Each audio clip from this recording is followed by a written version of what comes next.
All right. Well, we don't have an intro because this stupid thing dumped that too. So just now realized that as I turn it on. We're live. That's all right. No worries. We're here. That's Create. all that matters. Dude, I have to find it now is the problem. I have to upload it from the other computer probably. Oh, yeah. Is that restream just being dumb? Yeah. Well, it's this new thing that reset everything, and now my camera's all glitchy and. Yep, it just dumped all the stuff that I had loaded in Yay. there. So yeah, I've got to re-upload all my. If I had any custom backgrounds or anything, or the video, the intro. Got to redo all that. Like, do you have to redo the whole intro or? No, I just need to find it. It's not on this computer. I think I uploaded, or I think I did it on the other computer. Gotcha. So can everybody hear me okay? Because my camera is just glitching. The video feed's just glitching all over the place. I can hear you just fine, but Okay. they can. Yeah, well that's fine as long as just the thing glitching. Yeah, I hear you just fine. It's been a month. Nico, Where have you been? Go ahead. yeah, we've had a million things going on. We had, let me see, 2 weeks ago we were supposed to do this, but we had new flooring put in, and so we had to take all the stuff out of the bedrooms, take the beds apart, whatever else. And so after the flooring got put on that Wednesday, I had to put everything back together so that we could, sleep that night.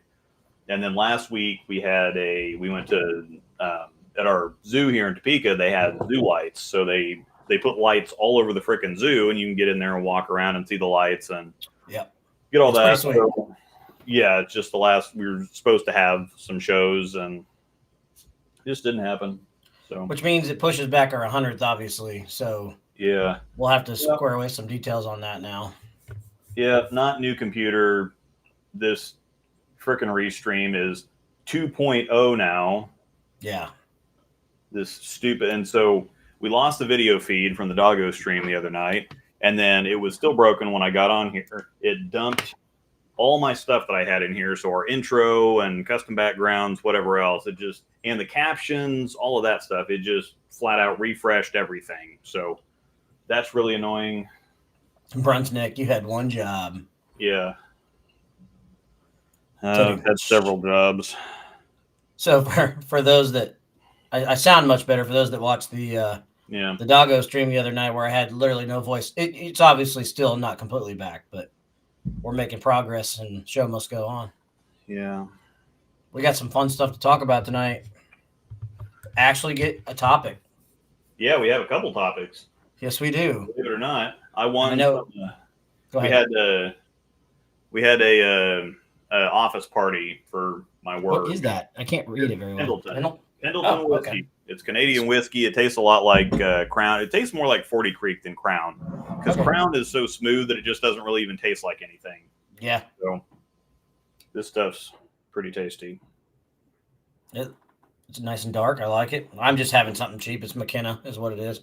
Yeah. So, and I've got a big mixed drink right next to me. It's got to last me through the show, so I don't have to get up. Yeah. But before we get started on everything, wish everybody happy holidays. Since we won't have a show next couple weeks due to the holidays, right? Or are we fitting one in? Well, I think we've got to fit one in sometime because we're still planning on the 100th show for January the 6th. It's a Monday. And so We I can don't do know. Monday. We could either do Monday next week, or we can do Monday the week of New Year's. Yeah, we could do that Monday the 30th. I don't Yeah. think we have anything going on. I don't. Or New Year's Day. Like New Year's Eve is New Year, but as soon as you get a New Year's Day, it's kind of like whatever. I don't have anything going on New Year's Day. So if you wanted to do New Year's Day, be my guest. Honestly, we could even do a show New Year's Day in the middle of the day. Yeah, yeah, because I'm off, so we could. So am I. Yeah, we could just have fun with it. I mean, yeah. Some people are going to be sleeping in, I'm sure, but If you're not bowling, do you want a New Year's Day? We're not bowling, so. Yeah, they don't have any tournaments on. I got to figure out when those tournaments are because I want to hit the. They have the scratch one and then the scratch doubles. They're the 27th and 28th. Okay. Of Okay, December. so that's next weekend then. Correct. The weekend after Christmas. I'm bowling the scratch doubles. I'm not going to bowl the singles. Okay, I don't really feel like torturing myself on Red Square. Thank you. Yeah, Red Square at Summit on HPLs. Yeah, no. Yuck. We're going to go ahead and, for those reasons, I'm out. But, yeah, I'm not doing anything New Year's Day, so if that's what we want to do, sweet. Yeah, we will figure it out, but the 100th show for sure on January 6th. Yes. So maybe this is the sign that I just need to do a new intro. I'm not sure I want to put all that work in, but probably. I mean, it's always good to change it up. You could do one for the 100th, since that'll put us on a. Yeah. You know what I'm saying? It sounds like work, though. It does sound like work. That's up to you. I think if you can find it, it's not a big deal. Yeah, we'll see. We'll see. We're good puppies. I know. So, is Angel bowling tonight? Yep, she's bowling tonight, and they're having their Christmas party. Yeah. No, JR. No, JR is not coming on the show tonight. We're going to talk about him, though. Yeah, we're going to talk about him. So, God, sure, everybody make sure to get back to him and tell him we talked about him, because that's how it works in the bowling industry. That's right. Now we start off with the big news, because this is what everybody's pretty much here for, I'm sure. So, unless you would rather start with JR. Yeah, we'll talk about the Brunswick news. Yeah, Nico, I can go back and I've got it somewhere. I've got all kinds of files that I've got a 10 terabyte hard drive that I put all of everything on there. So I know it's in there somewhere. I just have to find it. I've got a breakdown pair folder, so I'm sure it's in there. Hey, quit saying swear words. Work is a bad word. You said it though, so you just swore. You swore. Yeah, JR was on Sweep the Rack. I didn't see that one. I didn't either. Red Square is dumb. Yes, it's awful.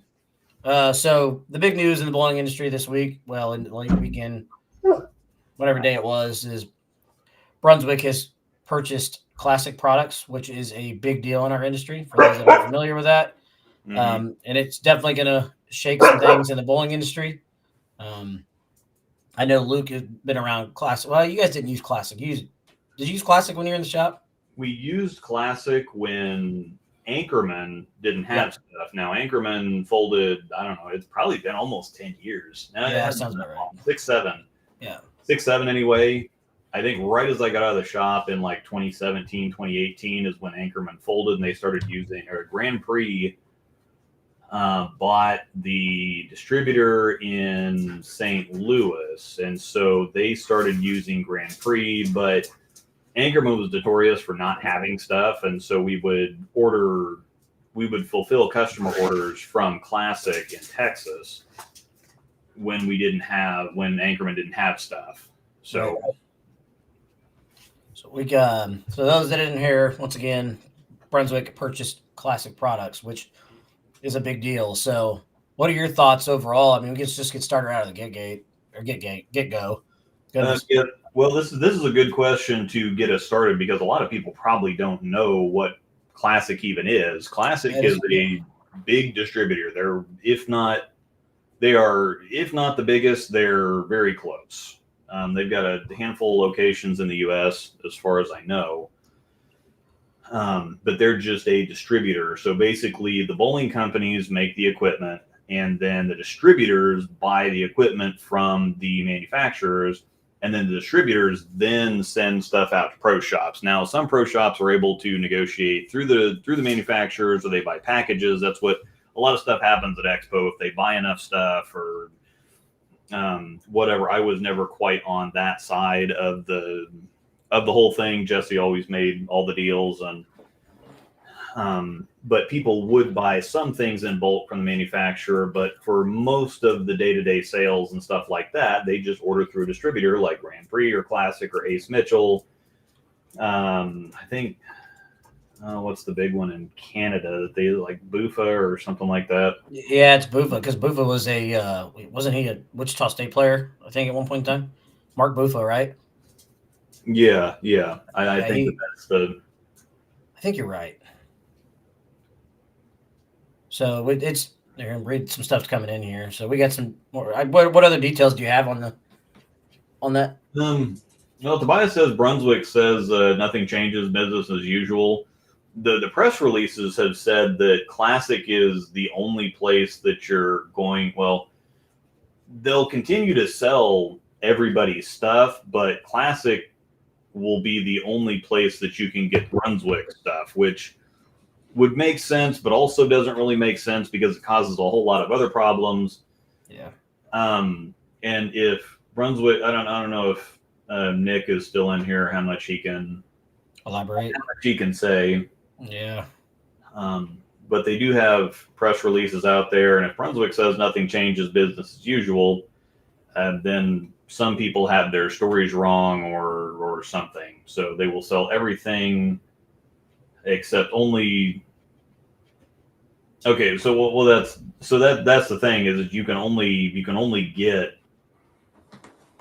Some people were thinking, okay, well, you could only or Classic would start only selling Brunswick stuff. Well, no, they're still going to sell everybody's stuff, but Classic is the only place that you can get Brunswick stuff, as far as I know. Distributors.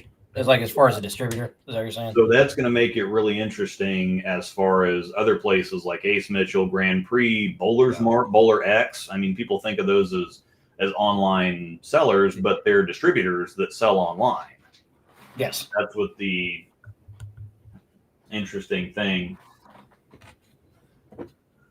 So yeah, it seems like a pretty big deal because Brunswick is still in here, he said. Okay. So I didn't know if you could say much, but just curious if you can. Just let me know if I say anything wrong. How about that? Yeah, I mean, what are your thoughts on Storm and Motive's thoughts on this? Like, I see some questions in here. Like, do you think Storm and Motive will stop going through Classic? I mean, I don't think so. I think they'll continue to do business as usual. No, I think Classic is big enough that. Yeah. I think Classic is big enough, number one, that I think it's a pretty interesting move because if you think about, withdrawing your business, if you're not selling at Ace Mitchell, if you're not selling at Grand Prix, if you make everybody have to come to Classic for the Brunswick stuff on surface value, that doesn't make a whole lot of sense. But if you think about it from the other way around, is that okay? If a shop normally orders from Ace Mitchell, but now they have to order from Ace Mitchell and Classic, it would make sense to just, okay, well, we're just going to order everything from Classic now instead of ordering stuff from two different places. Now, at the same time, a lot of shops do, what I said to begin with. It's like, okay, well, they have a couple places that they order from in case that some places don't have certain things. But Classic, unless there's an industry or like a manufacturer back order, and even then, Classic normally had everything. Even if you couldn't get it anywhere else, you could still get it at Classic. So that was always kind of our default when we couldn't get something or when there was a shortage or, when, certain balls are just on back order or other products are on back order. Classic would run out last. Let me put it that way. Yeah. I mean, they're also much bigger than, say, Anchorman was. Of course, Anchorman was just more of a local, right? Yeah, Anchorman was just Kansas City, but then you had Grand Prix. They're in. I know that they're in California somewhere, and then they bought whatever that was in St. Louis. Does Jayhawk do any distribution? No, Jayhawk doesn't do any. They don't do anything like that. I didn't know if they did or not, so I was just curious on that because the reason I ask is because obviously but most don't know that that's right around the corner from us. So, the other thing Tobias put in here is that the problem that we have with Classic is the freight is higher, and usually it's a day or two longer to get shipments. What he means by that is that every distributor has a certain number that you have to purchase to get free shipping. So whether it's 500, 600, 700, whatever else, if you order that amount of products, then you get free shipping. And so the shipping stuff really chews into the bottom line. So you just don't order stuff unless you meet the goal for free shipping. Right. And so that's another factor that goes into, okay, well, I'm not going to order. If you have a $700 order, it's not, well, I'm not going to order $350 worth of Brunswick stuff from Classic because then I have to pay for shipping, or then and order the other $350 worth of stuff from Ace Mitchell, which I think everybody's freight threshold is higher than that now. I think Anchorman's used to be like, it was 300, 350, 400, something like that. And so that's another reason to not split your orders between distributors, because there's a lot of shops out there. I mean, the high volume ones will, Total Bowling Gear, for example, they just order all kinds of stuff. Well, I mean, they're a giant shop. They get it in by the pallet load, and so it's like it doesn't really matter where all their orders are freaking huge. So it's basically, for those that don't know, it's basically a bowling superstore. Yeah, Total Bowling Gear is the largest bowling store in the world. Last I still heard, it's like 4,400 square feet. So it's big. The largest, like pro shop. Have you been in there? Yeah, a couple times. Yeah, it's nice, and they keep it nice and clean, and everything's tidy. Yeah, nothing's ever out of the way. Nick Brown, common sense for me on this one. There you go. Are you popping that up? Yeah, common sense for me on this one. No way I'm having the competition know how much I'm selling, of what I'm selling, and having control of what does and doesn't ship out. That's a big deal. That's the other thing there too, is that the other brands, Storm Motive, now that Brunswick owns Classic, they have all those numbers. So they know they have all the numbers on the competition, where beforehand they could probably still get them, but it's like it would be almost like having access to competing if you're a pro shop in a city, it would almost be like being able to see their revenue, all their details, what they pay for stuff, what they sell stuff, their profit margins, everything. So it'd be like having all the details on all your competitors in town. And I think that's kind of what Nick's getting at. So they'll be able to have all the information on that other stuff. And so it would be in Storm and Motive's best interest to purchase their own distributors, do their own distribution. So yeah, it's interesting. It's a very interesting move. It's an aggressive move, and from a business perspective, from their perspective, I really like it, because it does shake things up quite a bit more than you think it does. Oh, 100%. Yeah, as a business standpoint, it's almost a no-brainer. If the opportunity's there, why not? I mean, it's a smart move. Yeah, I get it. As soon as I read that, and I believe it came from Wriggles, is where I read it, I was like, oh my. That's a big move. Well, and here's something where, having been in the pro shop industry and been on both sides of it, I can understand this, but I can't understand it at the same time, because basically what goes on here is that if you can buy a Top Speed online, the distributor, so Bowler X, Bowler's Mart, they are distributors, but they also own their own pro shops and whatever else. So they buy, as a distributor, they buy the equipment from the manufacturers, and then they just sell it direct to you online, where the pro shops have to buy the ball from a distributor at a markup and then sell it again themselves. So there's an extra step between you and the ball, versus whether buying it at a pro shop versus buying it on Bowler X, Bowler's Mart, whatever else. So but also, if you buy it online, they have these giant warehouses. And so when they serve as both a distributor and as an online sales place, they don't have physical buildings. The problem with pro shops is they have a lot more. I guess they don't have more overhead, but there's not that extra step. For the distributors have tons, and they have thousands of balls in there, just racks and racks and racks. Cameron took us on a tour of Bowler's World, I think. Bowling World or Bowler's World, yeah. Yeah, something like that, in Pennsylvania when we were there in York. So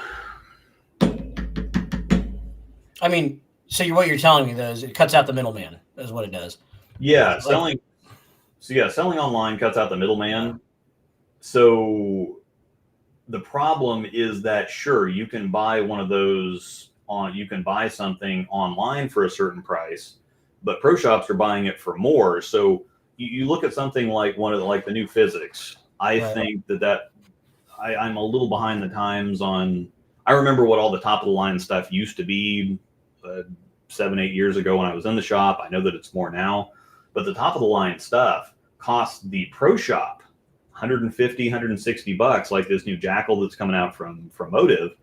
I'm sure that if you don't, now there's some distributors that have certain tiers, like if you order this amount annually, you get this. They have different price brackets, and so this ball will. I remember Anchorman had 5 of them, so they had A, B, C, D, and E.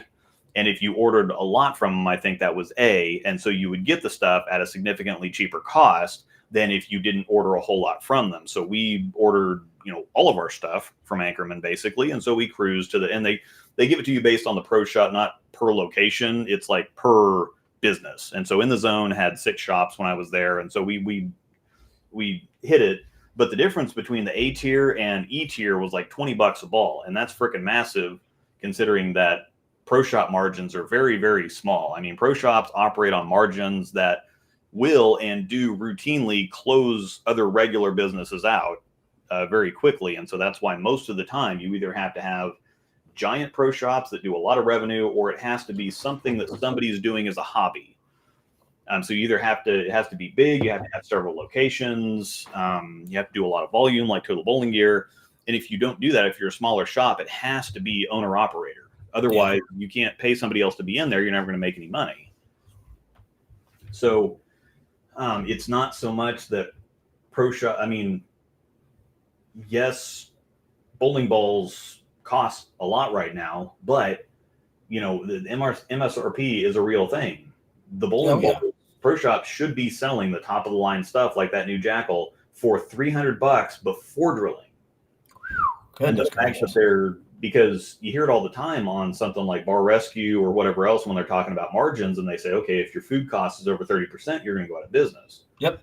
And so basically what that means is that, let's just say they want your food cost to be like 15 to 20%. So basically what that means is if they sell you a cheeseburger for $10, they want their price or their cost on that to be $2 or lower. Right. So because they have so many other things that they add in there. And so people look at it kind of skewed. They look at it like, okay, well, you pay $150 for the bowling ball, and then you're selling it to me for $220, and then you're charging me for drilling and whatever else and just making a mint off me. It's like bowling balls are very terrible margin items. I would always encourage people to, yes, please buy it online and bring it in for me to drill it. That way I don't have to order it. I don't have to stock it. I don't have to warranty it. All I have to do is put holes in it and send you back out the door. And that's like easy $50. Easy $50, extremely high profit margin, 80, 85, 90% on an outside drill, where if it's an inside drill, even if you're getting good money on it, you're still 50, 55%. If you're paying for a Jackal, if you're paying 150, 155, 160, the pro shop is, and then a couple bucks for the grips and $5 for the slug or $10 for the interchangeable, whatever else, the pro shop's got $170, $175 into that you're paying $270 for. And that sounds like, oh, they're making $100 profit. It's not much. That'll close a business down. It reminds me of companies like Best Buy that don't make any money. You think like you see TVs everywhere, but they really don't make that much money off TVs. I mean, I just know them from people that work there, been managers in that section. You'd be surprised how much they actually make off a brand new television that's sold. They make all their money off accessories, and that's where, I mean, they mark up all those accessories so much, like an HDMI cable that you should literally be able to buy for $5. They sell it to you for $25, $30. Yeah. It just shows you that there's, it's crazy to me. I never thought that we'd see bowling balls cost $300 before you even put holes in it. Yeah. Well, and I mean, the funny thing is they used to sell quantums for $300 like 20 years ago. But that was egregiously expensive, though. Everybody's kind of like, "Oh God, okay." Well, the normal stuff didn't cost that, 25 years ago. But I mean, if you go to the snack bar at the bowling alley and you pay $3 for a large pop, it costs them 10 to 15 cents especially because they're filling the thing up halfway with ice. And so you're not getting 32 ounces of liquid, you're getting 16 ounces of liquid and 16. You're getting 16 ounces of liquid that costs them 10 or 15 cents. And so they're marking that up a couple hundred times. Not to mention that a lot of bowling centers will charge you $1 or even the full price again for a refill. Yeah. They'll charge you for a refill, or they'll charge you for the cup, for the styrofoam that costs 3 cents. I mean, some bowling centers charge $1 for a water. Yeah. So he clarified and he said, it's like, he's not necessarily saying that pro shops are gouging anybody, but it's just, yes, it's significantly cheaper if you just, for a lot of the time, if you just order something online, find a deal on it, and then take it in and get it drilled. And like I said, there's a lot of shops that get really butthurt about that. And so, they get really mad about people buying stuff online. And I'm like, why? It's almost free money. I never figured out why pro shops would have an issue with people not buying stuff from them. Yes, if they buy it from you, it's an extra 20 or 30 bucks, but all the extra work and the ordering and messing with back ordering if they didn't have something, or trying to find it somewhere else if they didn't have it, and then having to warranty it, whatever else. I'm like, man, if you just, because most of the time people are not going to come into the pro shop and then grill you for answers and then go buy it online. Most of the time, if they buy it online, they're just going to do their own research and grab something, and they're going to walk in and say, hey, okay, can you drill this ball for me? Yeah. Sure. 15, 20 minutes later, copy this ball, whatever else, put holes in it. Hey, it fits great. You're out the door, and I didn't have to do anything. $50, you're in and out the door in 20 minutes. Yeah, that's done. Yeah, deal. Wham, bam, thank you, ma'am. And then if anything goes wrong, it's like, well, a lot of shops, even if they didn't buy it there, you can warranty it through your shop. But that's the yin and yang. It's like, okay, well, something goes wrong with it. If the ball cracks all the way around and it's not a drilling issue, then it's if it's not something that the shop has to warranty the work on, if there's a defect or damage or whatever else, it's like, well, you're going to have to talk to where you bought it from. JR Pro Shop's in here with us too. Labor and services have the best margins. Mm-hmm. Yeah, exactly. I just think it's silly that pro shops would actually frown upon you coming in and just giving them free money to put holes in it. I think some of them they do make a little bit more. If you buy the bowling balls from them, plus at the same time it pushes the costs up, and they end up paying more tax. Well, tax, they don't really care about that, but right, it just pushes their gross totals up, and so it's something with income and taxes and something like that. It's like, well, I don't want to sell like 150 grand worth of stuff and only make and my cost on that be like 70 grand. I'd rather sell like 90 grand and have my cost on that be 15 grand. It's like you come out so much further ahead. Yeah. What's the margin difference on, just because you've been in the shop, what's the margin difference to say on like grips?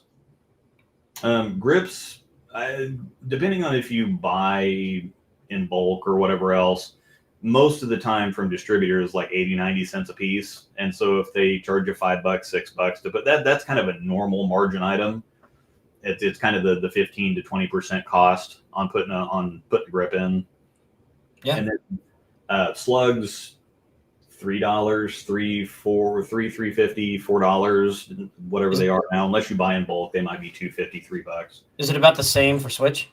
No, the interchangeables are significantly more expensive. They're like $7 to $10 a piece, I think, depending on the system. I get mine in bulk, so I don't ever go through a pro shop on those. Yeah, so if they charge you $20, $25 to put in the switch grip sleeve, or the Jopos are the most expensive, but if they charge you $20, $25, the Jopos I think cost $10 a sleeve. So they're still not really making great margins on those anyway, even if they're charging you $25 to put a Jopo sleeve in the ball. It's still costing them quite a bit. And then, bits are $7 to $10 a piece to get sharpened.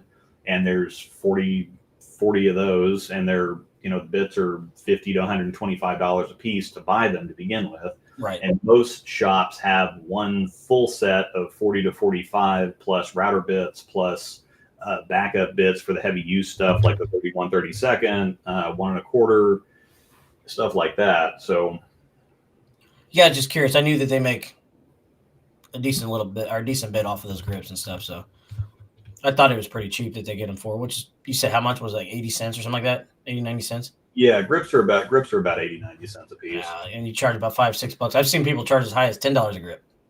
Yeah, and I in higher, especially in bigger areas where the cost of living is a lot higher. Yeah, they've got to do that because their rent's probably $1,500 a month in whatever shop. So, Brunswick just posted something in here. yeah. Major distributor issue you saw as a shop calling up, and they're notoriously out of stock, especially when we're not back ordered after May. This will likely never happen again with B7. Oh, okay. So yeah, I mean that's obviously that's going to be a good thing. And Classic's always been very good about this anyway. I always tried to say just please order everything from Classic because they have stuff, and I was selling enough stuff that it's like I can't keep telling people it's going to be 2 or 3 weeks wait on bowling balls when Anchorman only ever has 50% of my order. Can we please just order everything from Classic? But Jesse's big thing, it's like, well, if you order something and we don't sell it, we can send it back. And I'm like, well, 80% of what I'm ordering is not for the wall anyway. It's customer orders. So please just, if it's a customer order, please just order it from Classic. I mean, I get his point though, because it is a local to get it back. So I can understand that. Yeah. But yes, I also see both sides of the fence. Yeah, and that was always my thing. It's like, yes, sure, if I'm ordering it for the wall and they don't have it, whatever.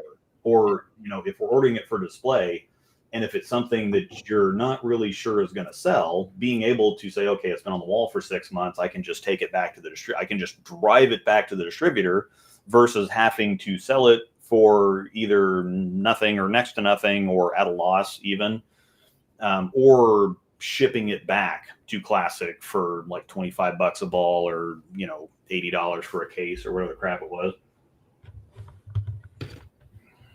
My cords here, sorry.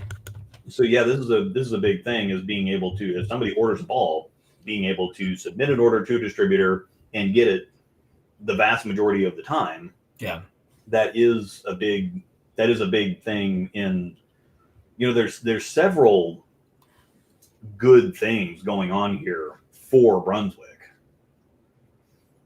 And so I like the move from their perspective.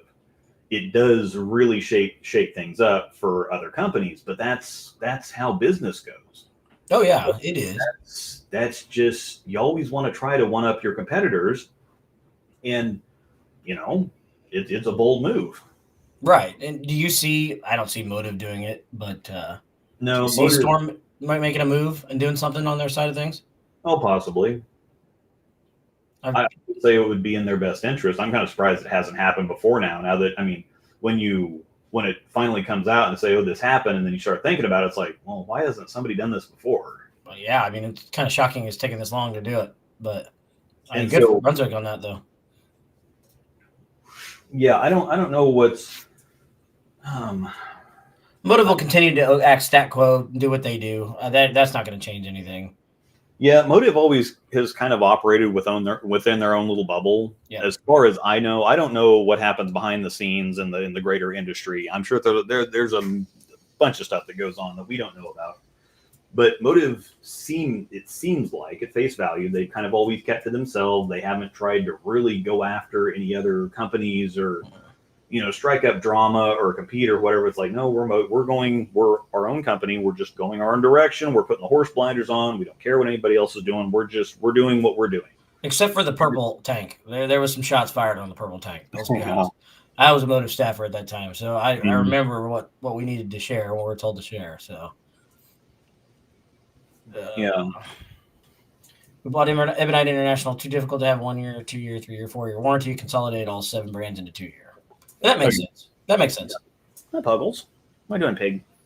You happiness pig. You're the happiness pig. But yeah, Motive won't do anything. They stay in their own lane and just got to do what they do. By the way, that new Jackal looks really cool. Just colors and stuff. It looks really cool. Yeah, every Motive. Again, they stay in their own lane, and it seems like I said it in my preview video today. It seems like Motive always comes out with stuff that you want to buy just sight unseen. It's like, I don't really care what it rolls like. It's just freaking cool. And a new Venom spare ball just hit the approved list. I don't know if it's here or if it's overseas, but it looks really sharp too. Is it one of those on the ball ones, or is No. it one of the snipers? I don't know. I'll have to pull up the approved list and I think see. they got rid of the snipers, and I think they were just doing. I have to look at. Yeah, it's whatever. No. It doesn't matter. I was just curious. The new Jackal looks like a stronger Jackal Legacy. Excuse me, is all it looks like. Mhm. And that ball was trash. See if I can caught up on some stuff. Yeah, go for it. We were told, Tobias said that. I have no doubt. I have no doubt that ball was not good. It was not good. He's referring to the Brunswick under the purple hammer. The purple tank was lane shined within like a half a game.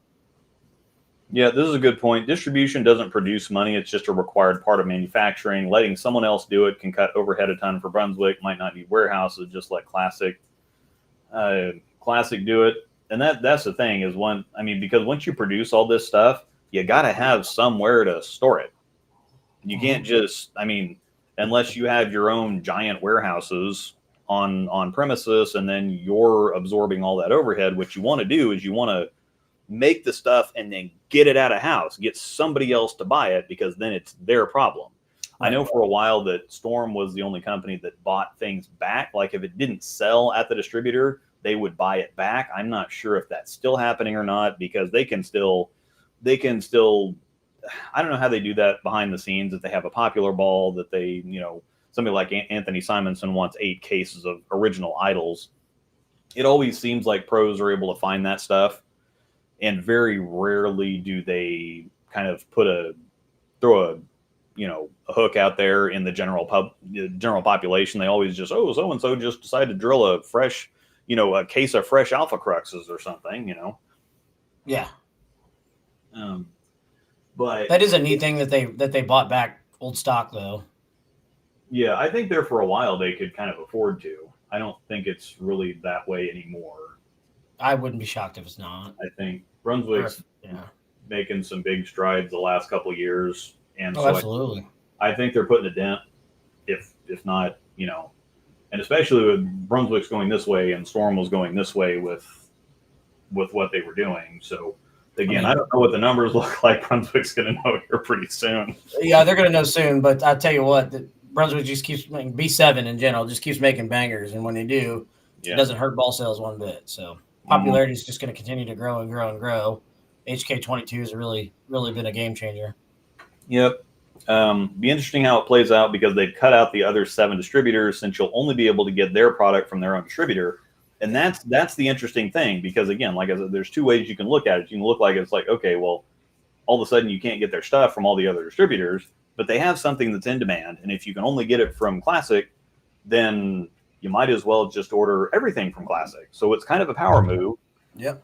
If they were kind of still the redheaded stepchild, not a stepchild, redheaded anyway. Are we making ginger jokes? Yeah. I love ginger. Yeah. Sorry. But if they didn't have it wouldn't. If you're Storm's got an opinion. Yeah, if they're kind of not one of the bigger companies, it's like, well, then it doesn't make any sense for them to limit their reach or limit where you can purchase their stuff from. It really doesn't make sense. This is more of a power move for if they've got something that's in demand. Now these are the only places you can get it. Right. That's a power move. That's not a that's not a bluff there. No, I agree. Yeah. So that tells us something there, that they're confident enough to make this kind of a move. And then, like I said, with the shops and with freight stuff, it's like, okay, well, if we've got to order Brunswick stuff from Classic, we might as well just order everything from Classic. So I think that's really the key. It's not so much that we're just going to have to order Brunswick stuff from Classic. It's the added extra step of just, okay, we're just going to order everything from Classic. Right. Yeah. So Brunswick said the distributor network will make Brunswick more efficient, spend less money making freight companies rich. Yeah.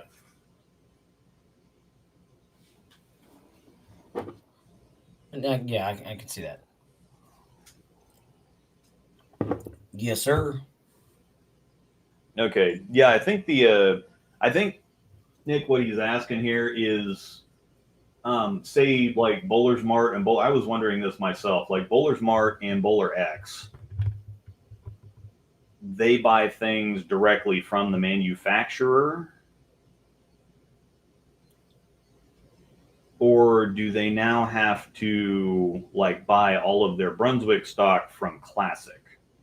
Do they still are, since is Classic the only place that pro shops can get Brunswick stuff from, or is it the only place that the entire industry can get Brunswick stuff from?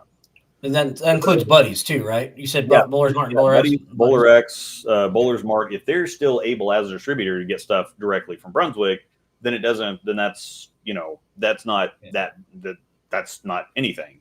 But that's a really good question, actually.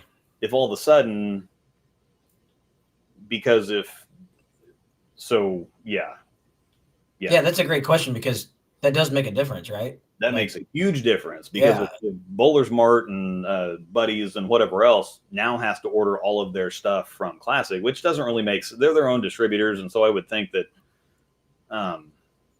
It will, because a distributor is having to go through another distributor instead of going straight to the manufacturer. Yeah, that's a big wrinkle there if that were something that was to exist. But with Bowler's Mart buying and then selling directly to the public on the website, that's kind of my last question. I'm curious to know if he can answer that or not. He may not be able to answer that right now. Yeah, because there's still details that haven't come out. Then I wouldn't be shocked if we don't get a big insight of details on this whole thing. But it is a good topic to talk about because, as we both said, it is a power move and it's a big move, and I don't blame Brunswick for making it in one bit. That's smart, honestly. No. Yeah, like Uli said, I can't believe it took this long for a manufacturer to be a distributor of its own products. Correct. Yeah, I mean that's the longer you think about it, the more it's kind of like, yeah, okay, well, why didn't this happen a long time ago? Which one would be I know we discussed a little bit ago, but I don't know if we ever settled on it. Which one would be the second biggest distributor outside of Classic? I don't know. I would assume Ace Mitchell. Yeah, I could see Ace Mitchell. Is Grand Prix pretty big too, isn't it, in St. Louis? Kind of, but I don't think they have as many locations. I know that they have their Grand Prix Maine. He said he did answer that, by the way. Okay. I must not have seen it in here. Sorry, man. Well, it said all retailers go through distributors, not Brunswick. So. Okay. Let's see. Sorry, he's looking. Okay. All retailers. Yeah, all the retailers would go. So that means all the pro shops will go through the distributors. Right. Unless retailers also means Bowler's. Well, Bowler's Mart, the pro shop. Yeah, I don't know. I mean, wouldn't that still technically mean that Buddies and Bowler X and Bowler's Mart are still considered pro shops? They're distributors and they have their own pro shops. Okay. So. Take that as you will. Mm-hmm. We appreciate you, Brunswick, jumping in here and answering some questions for us. I know you probably can't say it too much, but we do appreciate it and hopping in here and hanging out with us. JR Pro Shop was in here as well, so shout out to him. Nick Brown was in here. Storm's got his own opinion of everything. I think, Buck. It actually sounds like he just said power move by Brunswick. You think so? Oh, gosh. Woof. I know. He's such a talker, man. Such a talker. Yep, you're stuck in here and it's storm dog weather outside. That it is. Woof. Are you still going through the chat? I think I'm caught up. Okay. There was some kind of discussion back and forth. I think we covered a lot of the stuff and Anybody else have any other questions on the Brunswick side of things, or we can kind of close out of that and move into our next thing here? Yeah, I think it'll take a while for that to shake out too, I think, and figure out just exactly what the larger ramifications are, and if that motivates anybody else to do anything. That's my biggest question: is Storm going to do something not to really retaliate, but to answer that? You know what I mean? That's my biggest. That's my biggest future outlook here. Freight companies get rich no matter what, brother. Husky. Yeah. It is a husky, yeah. Yeah. Freight company. Yeah. Buck. Come here, Buck. You're up pro shop. Hey guys, what's up? What's going on? This is not the husky. No, that's not the husky, but the husky is Buck sauce. That's the one you're here talking for sure. You get down, Aspen. Buck sauce. Storm dog. Storm. Hey, come here. Storm. If you are a staff member for Radical, can you throw all B7 products? Yes. Hi, buddy. Unless something's changed that I didn't know about, yes. What are you doing, Buck? Can throw anything under the umbrella. Yep. I know that when I started with Storm, I was a Storm only staffer, so that's all I had an advisory contract. So I could only throw Storm. That was just for the first year. I'd say something dumb just to be funny, but I'm not going to do it. Yeah. Mm-hmm. I was going to say when I was with Motive, I was only allowed to throw Motive products just as a joke. But watch the ball do the same thing every single time. It was fun. I tell you. Ball change and it does the same exact thing, just a little different. Just a little bit different. Yeah. Yeah. Nothing against Motive. They make great products, but boy, when you bowl something that's you can't just throw Venom Shocks and Jackal Ghost, then you're screwed. Can't wait to see Rudy Revs next year. Yeah, it's gonna be cool. Yeah, that's not the one that I meant. Okay. So yeah, this is the thing is it might cause more shakeup for distributors than the companies. Because if everybody just like, okay, we're just going to order our stuff from Classic now, that takes business away from them. So they're either motivated to align themselves with the company or just become Classic. It might put it to one of those things where it's like Classic might start buying other locations, which I would imagine that would be the next step is like, okay, we buy Classic and now Classic buys a lot of that, puts enough pressure that it's like, okay, well now we're going to be Classic, Classic Midwest, Classic Northeast, whatever else. So I didn't pay attention enough to know. I'm assuming the Classic name is staying. Oh yeah, I'm sure. Okay. Yeah, that's too big a one to rebrand a Lucky Strike or something. Yeah, nice job there, Bolero. Too big to. I'm curious though on the Bolero thing with rebranding to Lucky Strike if they're gonna like repaint all their buildings that they went out and painted like red, white, and black or whatever it was. That would be crazy because they spent like $2 million on North Rock. Yeah, it was like 7 figures on North Rock and Wichita, and it looks really sharp. But if all of a sudden it's like, oh yeah, we just did this like a year and a half ago, and now we're Lucky Strike now, so that might be one of those things where they change the. I don't know. That's an awful lot of money. I would think so. I mean, I don't see them changing the interior, but I could see them having to just North Rock, for example. They painted the whole building outside. Yeah, which I think that's tacky. Looks tacky to me. And if anybody's offended by that, I'm sorry. But the inside looks really good for North Rock, though. That's the only Bolero center I've ever seen inside, and I'm like, all right, this looks cool. Yeah, and North Rock literally, I think, got better. Yeah.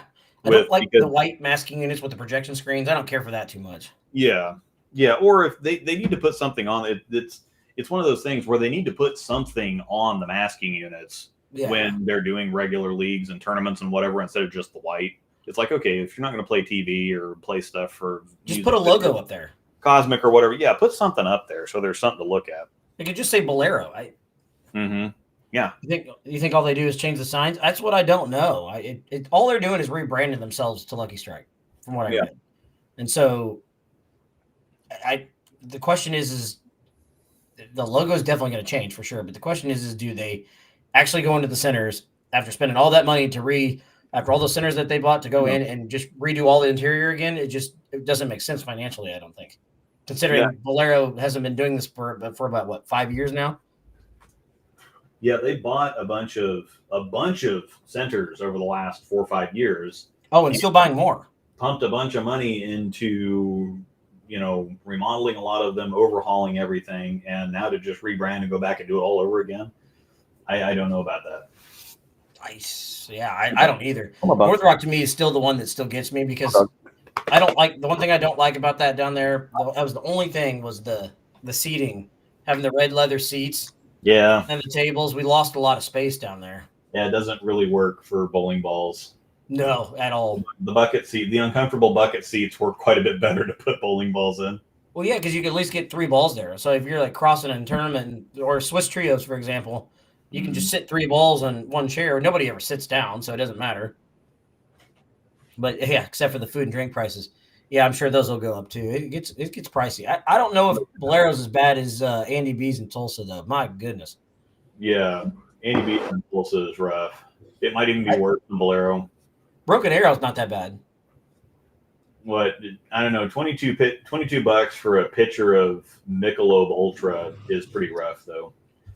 I tried to buy, what was it? We were sitting there, we're going to get one of the towers. And I was like, yeah, I'll buy a tower, whatever. Be kind of cool. We can have it and sit here and take it around. The lady was like, oh, that's like, what did she say? Well, it was $42 or something. Like it was $40 for the tower. And she said, well, the pitchers are cheaper because 2 pitchers equals more than that one tower. Well, the pitchers were still like $21. So the price for 2 pitchers versus the tower was the same. It's just you got more beer in the pitchers. Yeah. And then she told me the price after pouring them. I'm like, what? Yeah. I'm going to pay for this, but you made it sound like these were going to be like cheaper. It's like all you're doing is I'm getting more beer out of it. What am I getting? Another ounce? It's like Deuce Bigelow's martini. Yeah. That's $11.50.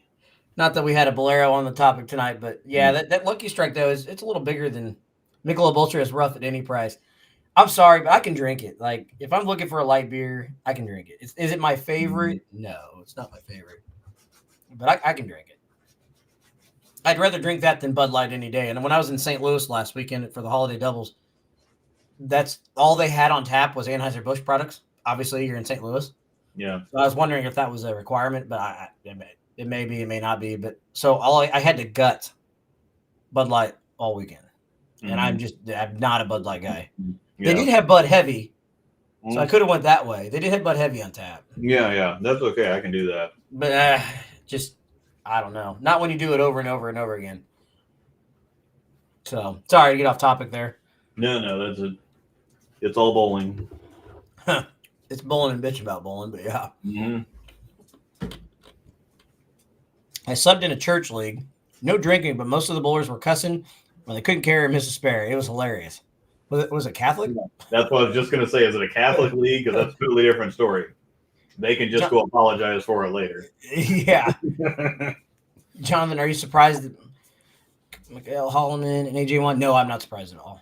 Underdogs, though, right? Underdogs. The Underdogs. No, I'm not surprised at all. Yeah, Michael Holloman he's got some kind. He's a nice guy, but he's got some kind of inferiority complex about stuff. Because I remember he was just bitching up a storm when him and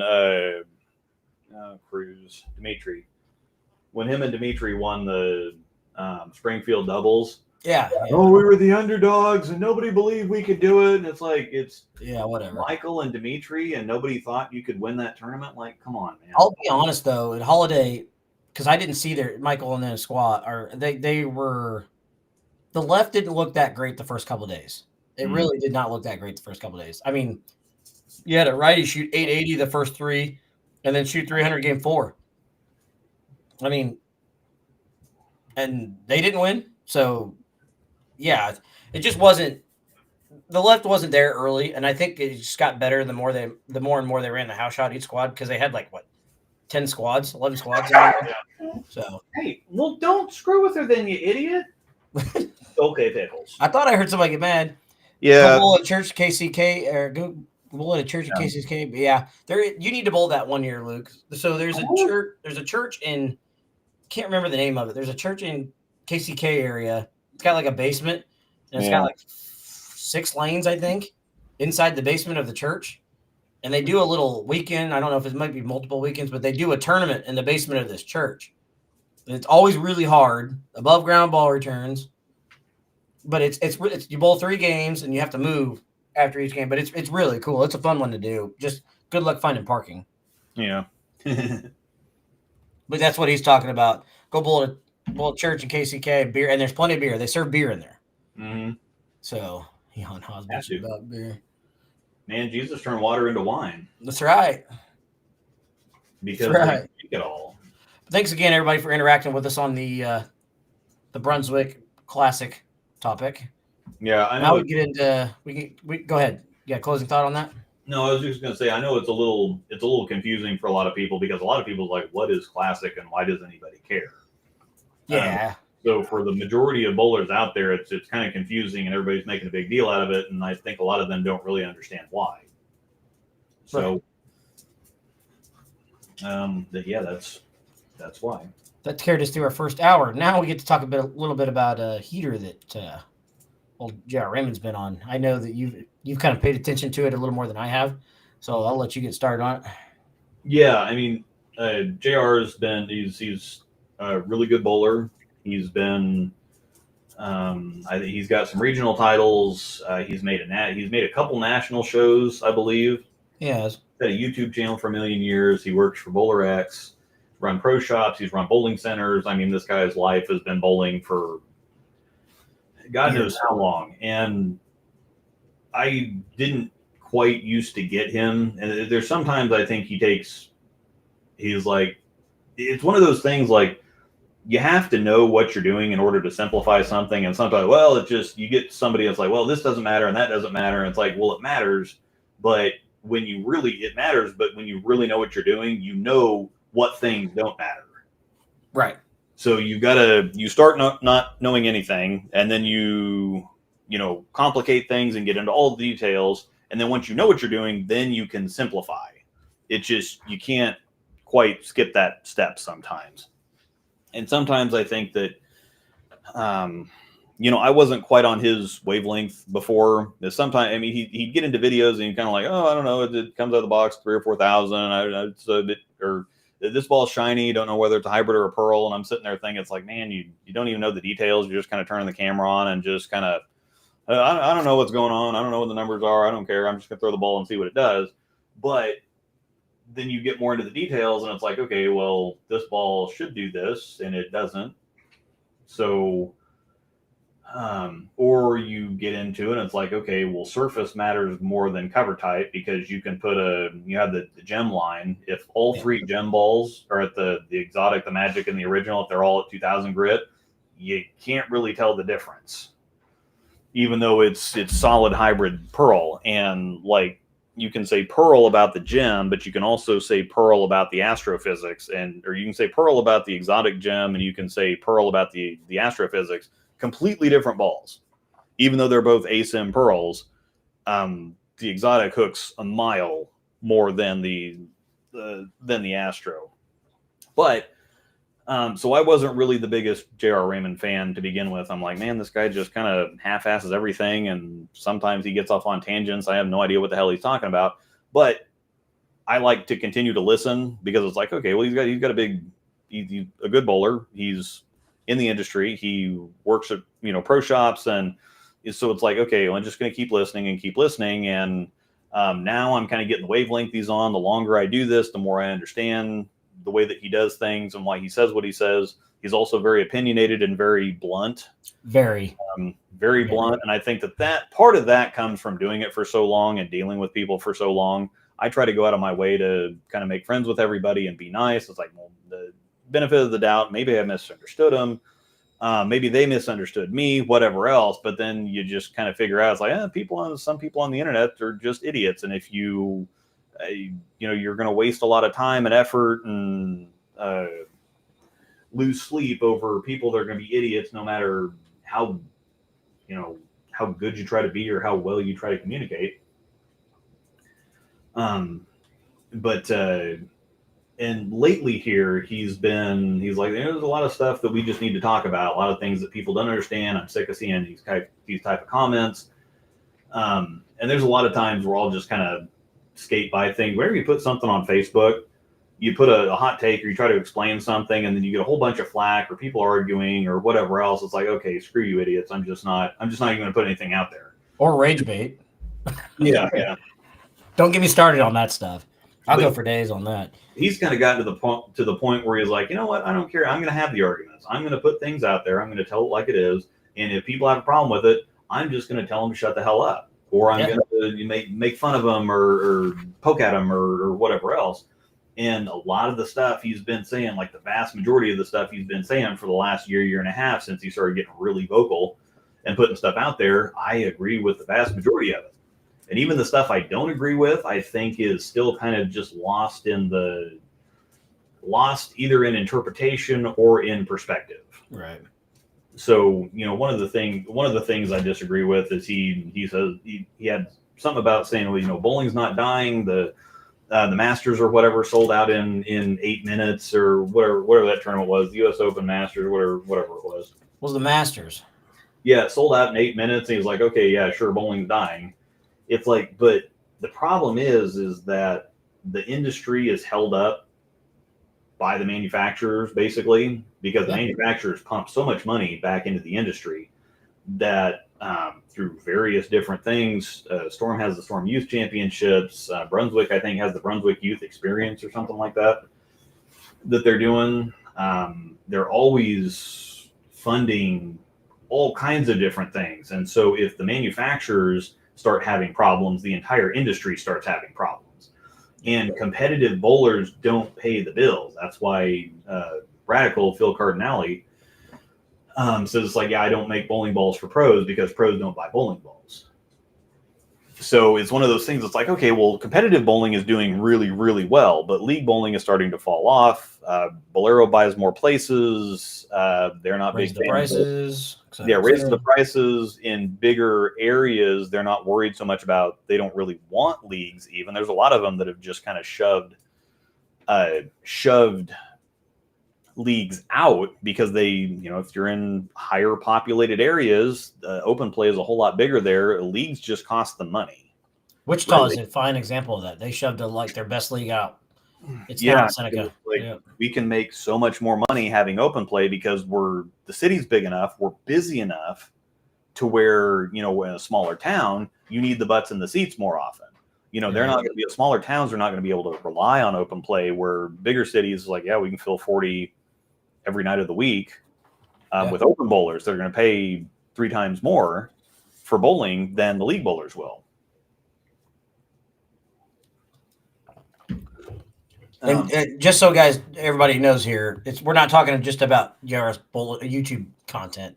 He gets on some rants on Facebook, for those that are on Facebook. And then when I say he gets on some rants, boy, he can get in some discussions. Yeah. But I mean, not every one of his takes, like Luke said, every one of his takes are hot and just awful. But I genuinely agree with you. They're getting better.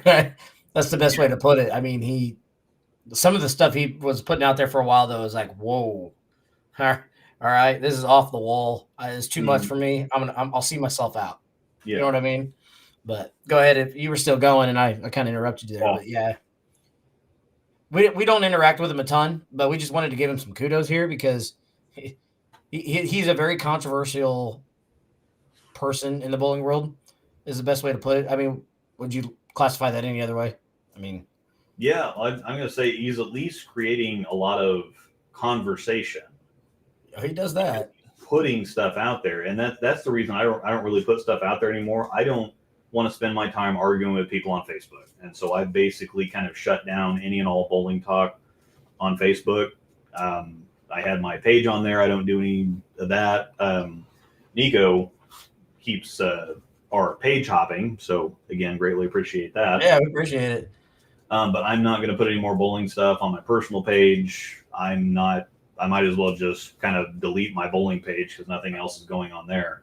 Because I was trying to put some stuff out there for a while, and it just devolves into arguments, and then you have to explain everything, and then you have to put a really long post out there because you're like trying to hit every single possible thing that people are going to come back with or cover every angle. And then it's like, well, I'm not going to read that. That's way too long. It's like, well, if I just put this general thing out, then somebody's going to come back with, well, what about this? And it's like, well, that I can't explain every single damn thing. It's like when I get into a ball video and somebody says, I don't understand the numbers. It'd be really nice if you'd explain these. It's like, well, you have to come in with a certain amount of of knowledge to begin with. There's a million videos out there that explain what the numbers mean. I keep saying I've got them put in the description. And if I explain too much general basic bowling stuff in a ball review, people are like, well, I came here for a ball review, not a bowling lesson. I just want to tell me what the damn ball does. And it's like, okay, well, you can't make everybody happy. And so it's yeah. And so this is getting into the comments here and dive on in.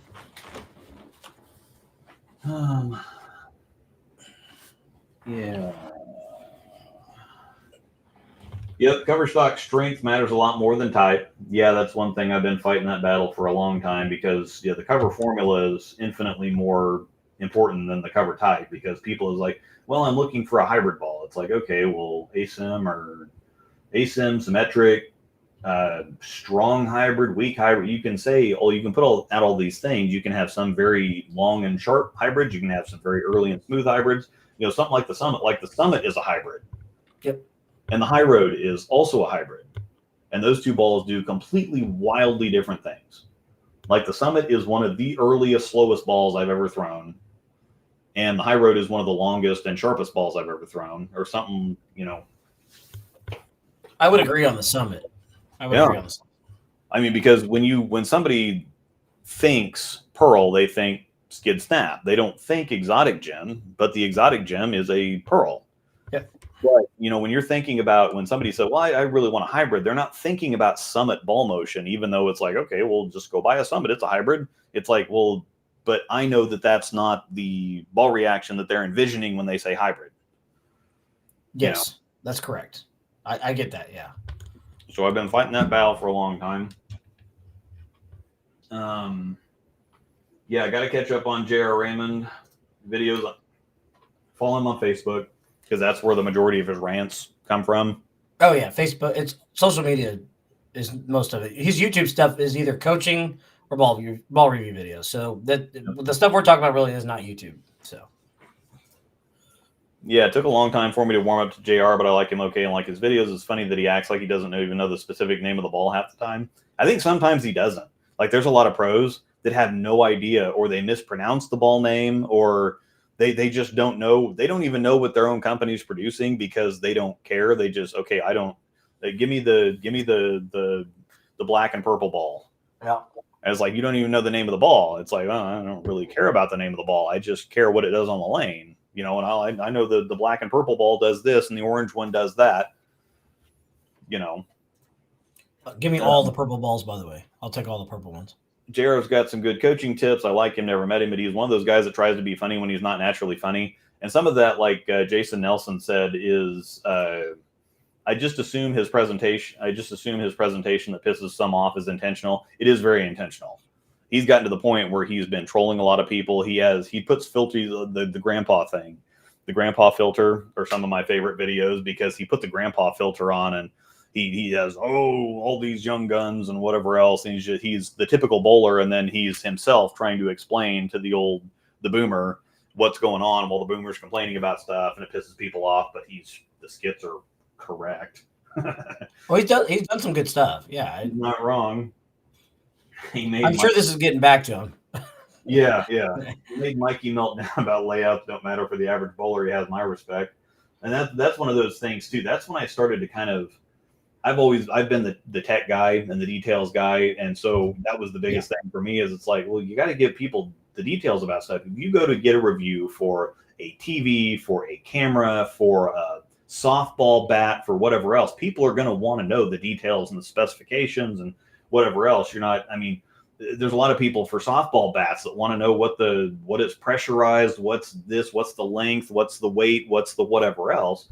And it'd be like saying, oh yeah, none of that crap matters. I'm just going to hit a couple balls and see what happens here. But eventually you kind of, again, if you go into it thinking, okay, well, the Summit's a hybrid and it comes at whatever the crap it is, and then you throw it, it's like, okay, well, this is absolutely not what I was expecting. So that's why you got to throw the ball to see what it does.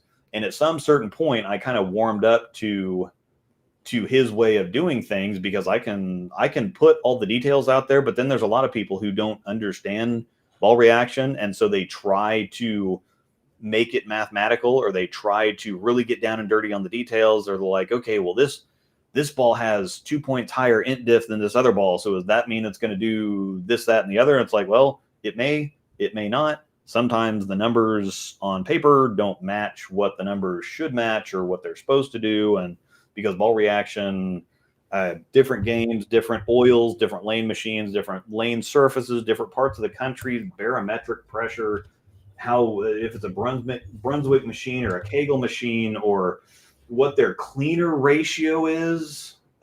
Just there's way too many things that go into ball reaction, and so it's like, okay, well, we're going to throw this and just kind of see generally what it does and kind of how it compares to other things. And so the details matter, but they don't at the same time. And that's where the layout thing comes from. It's like when you go to a tournament, like one of Dave and Mike's tournaments, the 175 averages are still going to average 175, no matter if it's frickin' red square or something super easy, because if they Which makes that a problem. Yeah. Because if they average 175 on a house shot, they're not accurate enough to take advantage of an easy shot to begin with. And so they're going to be a little all over the place. Well, on tougher patterns, the lower your average is, the less that you notice the pattern. Everything's difficult for you. If you average 150, everything's difficult for you. It doesn't matter whether it's a house shot or nationals. You're just going to, one ball's going to go that way, one ball's going to go that way. And sorry, I was speaking more on the handicap level. If 175 average bowler on red square shoots 175, plus the sticks, that's just going to destroy a lower handicap / scratch player. It's just, and that it gets so demoralizing sometimes, because literally all they have to do is make spares. Yeah, and see, that's the thing. And so the realm of thinking, it's like just saying, oh, I don't know, if you average 175, just put the hole somewhere close to the pin and you'll be fine. And you'll have somebody, oh, well, that's just not ag. You need to go to a pro shop that's going to take care of you and that's going to get your PAP and it's going to do all this. It's like, well, if you average 170, you probably don't have a consistent PAP to begin with. It probably if you have an inconsistent release, you're not going to have the same PAP on every single shot. I've been out there sometime, when I was in the shop and I started really getting into the details and trying to go the extra mile and do everything. There would be some people where we would have to throw, 10, 12 shots, and it's like, okay, we're going to put the piece of tape here, and this time I think we're close, and then it's different, then it's different, then it's different. It's kind of like, what? And it eventually occurred to me, it's like, why am I even doing this? They can't throw the ball the same way twice. So what does it really matter? And so some people give them a standard layout and let them go.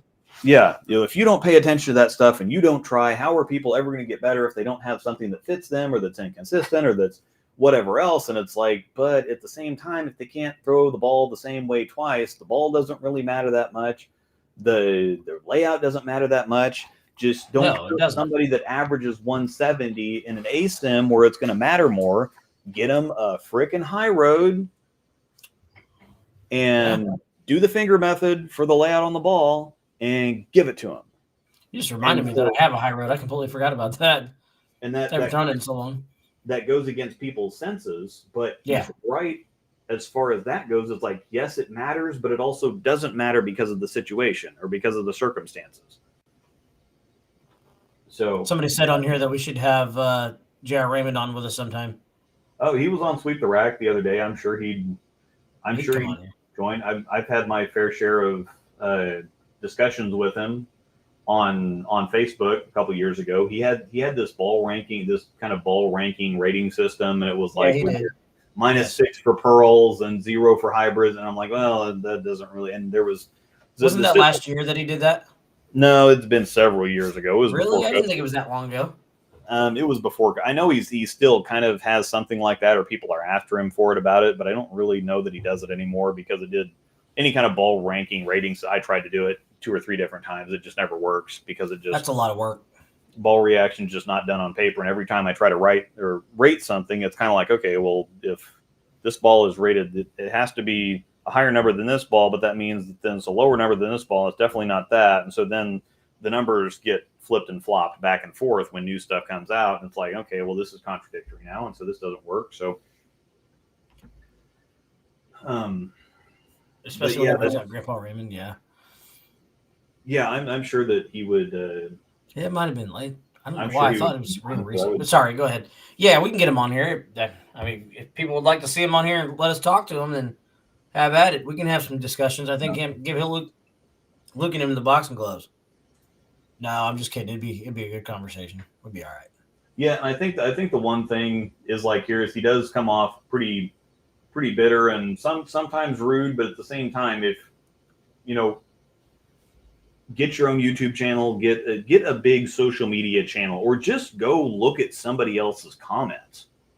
Yeah. Like, I think eventually you just get tired of taking people's shit. It's like I don't know how many people put a comment on a Facebook post or on a YouTube video, and they just feel free to say whatever they want to say. And then if you kind of clap back at them, then all of a sudden they're like super offended. It's like, my gosh, I just don't like. On one of Zach Rhodes's videos, somebody literally put down, it's like his backswing is excessive and stupid. I hate his backswing. It's just so excessive and stupid. And I got back in there. I said, well, your comment's kind of excessive and stupid. And he just got the butt hurt. Did he say why? No, his arm swing is just so excessive and stupid. Is it because he gets his arm swing up a little high? You think like he gets it up there a ways? Yeah, it's just so long and lanky. It does look kind of different because he does have a very high backswing, and he's got a little bit of an elbow bend in there too. Yeah, he's got a little bit of Lonnie Wallachek. Yeah, there. Yes, yeah.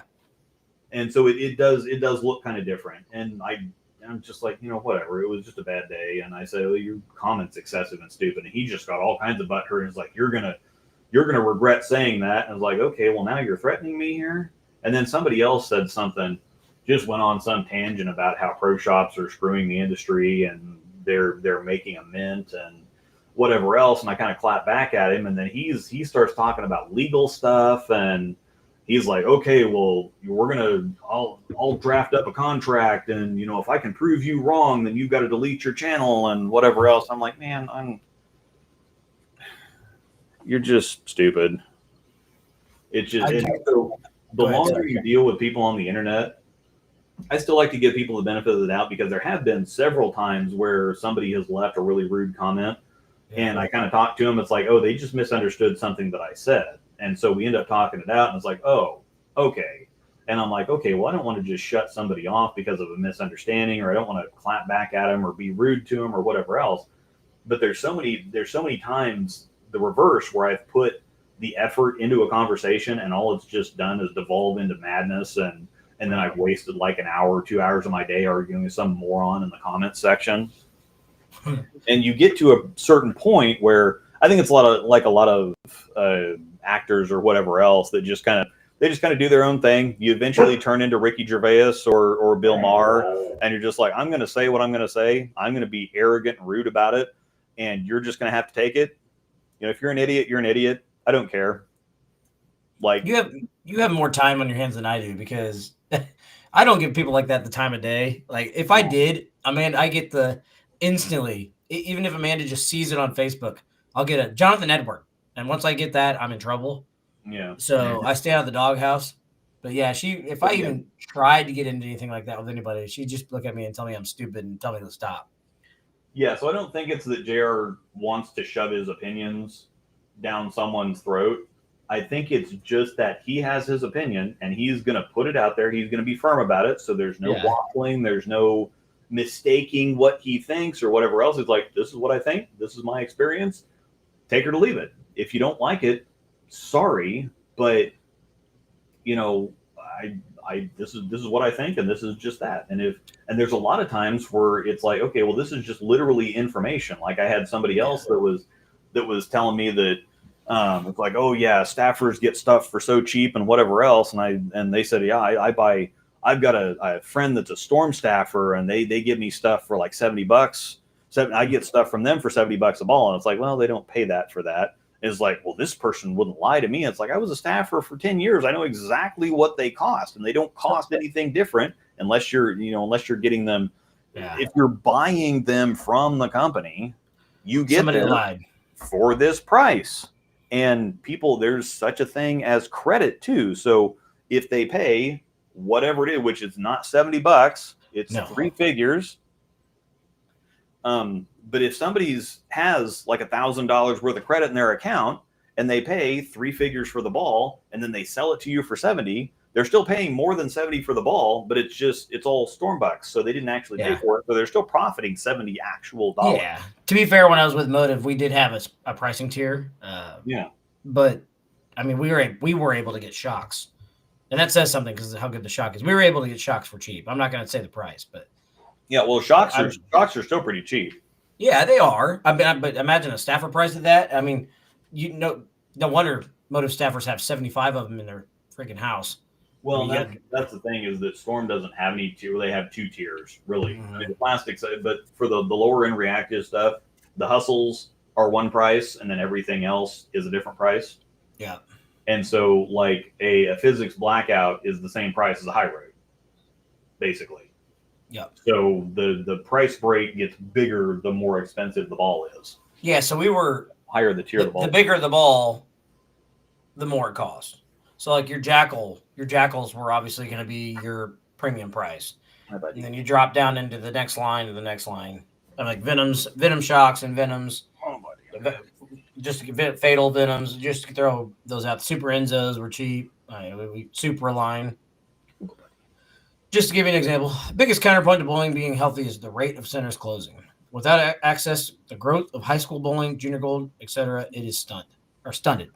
Sorry. Yeah, and that's the really small. Because JR is obviously more focused on the competitive side. He doesn't really care. And scratch leagues are the big thing that he doesn't really care about. He's like, okay, if you want to think that you're because there's so many, or something like the UBA. Like, just let that crap go under because it's just a bunch of shit talkers, and it's not. He's like, you see all these people that want to be a big fish in a small pond. He's like, the lower average, mixed league for fun leagues or whatever else. He doesn't care if like scratch and competitive leagues die because it's like you're still trying to be like super competitive on a house shot. And our scratch league kind of fits in a very weird place because people aren't really. It is on a house shot and it is kind of competitive, but people don't really take it that seriously. Like they do, but it doesn't really week to week. You don't have the arguments, you don't have the drama, you don't have people show up and they bowl and they go home and they, you want to try, but it's not going to ruin your life if it doesn't happen. So it is. You're talking about Thursday nights, right? Yeah. Yeah. And so he's seeing it's like the competitive side of the game is growing quite a bit because you have a whole lot more. There's a lot more high school bowling. There's a lot bigger, like junior gold's freaking huge. They have the Storm Youth Championships. They have all kinds of stuff for the youth. And then, there's all kinds of colleges, again, high school bowling. Then you have the regional tours that are growing. And then events like the Masters that sells out in 8 minutes. Well, I mean, youth bowling is so much bigger now than what it was when we were doing it. I mean, like you said, you've got the Storm Youth Championships, you've got all your local state tournaments, city tournaments, you've got, not to mention they can bowl the freaking PBA now. Mm-hmm. I mean, not only can you bowl the PBA as a youth bowler now, like that, well, as a youth in a PBA regional or the national, no, you can't do national, but PBA regionals, but they have the PBA junior now as well. Like, yeah, that would have been so cool to have back in the day. Like, that would have been so awesome. If you bowled anything back in the day for $1, it was cash $1, you were kicked out. Yeah. I mean, YABA, you were gone. Well, and the biggest point for that is that it used to be 20, 30 years ago, you wanted to get out of the youth leagues as quick as possible because there just wasn't anything there. All the action, all the money to be made was in the adult leagues. Now, the reverse of that, you have people that are staying in youth leagues absolutely as long as possible for junior gold and those scholarship dollars. And I forgot junior gold. I forgot to say junior gold, so that was on me. But yeah, oh yeah, absolutely for the scholarship dollars. Now a lot of the kids leagues in Lawrence, I believe they bowl for scholarship money in the Saturday morning youth league. My daughter's 9 years old, hasn't bowled a league she bowled over the summer. She's bowling her first fall league this year. And they bowl for scholarship dollars. I mean, that's what our Thursday night league puts money into every year for the youth. I mean, that's awesome, though. Mm-hmm. Obviously, at her age, at 9 years old, she's not thinking, oh, that's really cool. I get money for college. But I've tried to encourage her. And I'm like, honey, let's keep doing this. I mean, you just never know what it can help with. Yeah. I think what's Smart that does the youth scholarships accounts, I think they're looser now than what they used to be. I think you can use the money for other things compared to what we were able to use them for. So, like, if I bought a computer for school, I had to show proof it was a laptop for school. It was intense. We were able to use scholarship money, though, to go to like bowling camps. So Wichita State, I did use some scholarship money every once in a while to go to use bowling or to Wichita State's camps. And we were able to buy a bowling ball and stuff out of there with that. But yeah, the youth just have so much more now than what we used to, and you can see it in talent that comes out. Yeah. So yeah, the competitive side of bowling is growing exponentially. Again, the problem is that that's not what pays the bills for the manufacturers, because a lot of those people, again, the manufacturers support a lot of the schools. Yes. A lot of the schools get better prices on stuff than staffers do. So, but that's basically the ball companies, just they're not making any money on that. They might at least be making their money back. But most competitive bowlers that are staffers or whatever else, they're just not really making anything on them. Right. The money to be made for the manufacturers is going to be at the recreational level. And if the recreational level keeps drying up and keeps drying up and keeps drying up, all they're going to be is out, because they're out a bunch of sponsorship money and out a bunch of stuff and even like the pros, they get free equipment plus they get salaries on top of that. Yep. And so that's all. The idea there is to support the higher level so that they can help promote things so that the recreational bowlers can then buy the things and support with their dollars. So if the recreational side goes away, then we have a major problem. That's another thing too. Level is huge. That's another thing too. We talk about growing the recreational level. Is I've seen it in here. I wish there was more sport leagues, and you're not the only one. Sport leagues are great. We don't have many of them around here. Big Mike is another one that's always like, well, house shots are stupid. House shots. I'm sorry, but if you're a person starting out bowling and you bring them out there and they're going to be bowling on sport patterns, they're going to quit. I mean, they're going to quit. Yeah. The house shots are meant for scoring, obviously, right? So if I'm starting out and I'm in recreational bowling and I don't care about tournaments, I want a chance to shoot 300. I want a chance. I mean, I'm just giving you something out there. I want a chance to shoot 300. I'd like to average 200. Yeah. Even if I don't give a crap about going to the PBA or going to Tulsa and bowling for this and all this money, I just bowl leagues. That's why you can never put patterns in regular leagues. You just can't do it. Now, our Thursday night league, I think it'd be all right to do it. I actually would welcome it, even if we build on Chromium every week. Well, right? That's the funny thing is that Jesse said that they were going to do it, but he's like, I don't know, everybody complains about how hard the house shot is. We figure we just leave the house shot out there. I'd say Chromium for that league would be absolutely perfect. But I mean, I'm just going to give you an example in Topeka. If you were to tell people that we're going to put down a rec pattern, so they don't even think about it. If I say we're going to put down Kegel Neon, and you don't say house, they freak out and they won't bowl. They hear the word pattern and they instantly freak out and they're out. They won't do it. Mm-hmm. And that's the exact reason why we have to grow recreational leagues and keep people interested. We have to keep house patterns. I'm sorry, but it is what it is. Mm-hmm. If that was off topic, I'm sorry. I saw some comments and we were talking about recreational and needing to grow, and it does. Recreational bowling needs to grow. Yeah. Yeah. And so that's the thing is that JR has put out something recently saying, I really don't like when people say that bowling's dying. But he's like, and the evidence it just isn't there. And it's like, well, yeah, but competitive stuff, I think like competitive gaming is having some of the same issues, because it's like, well, the competitive side of some industries just takes money. It doesn't really generate any money for the industry.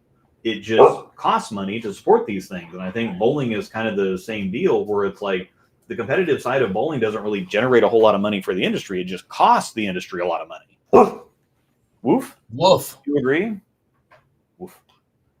I think he said no. I think he said you're lying. Yeah.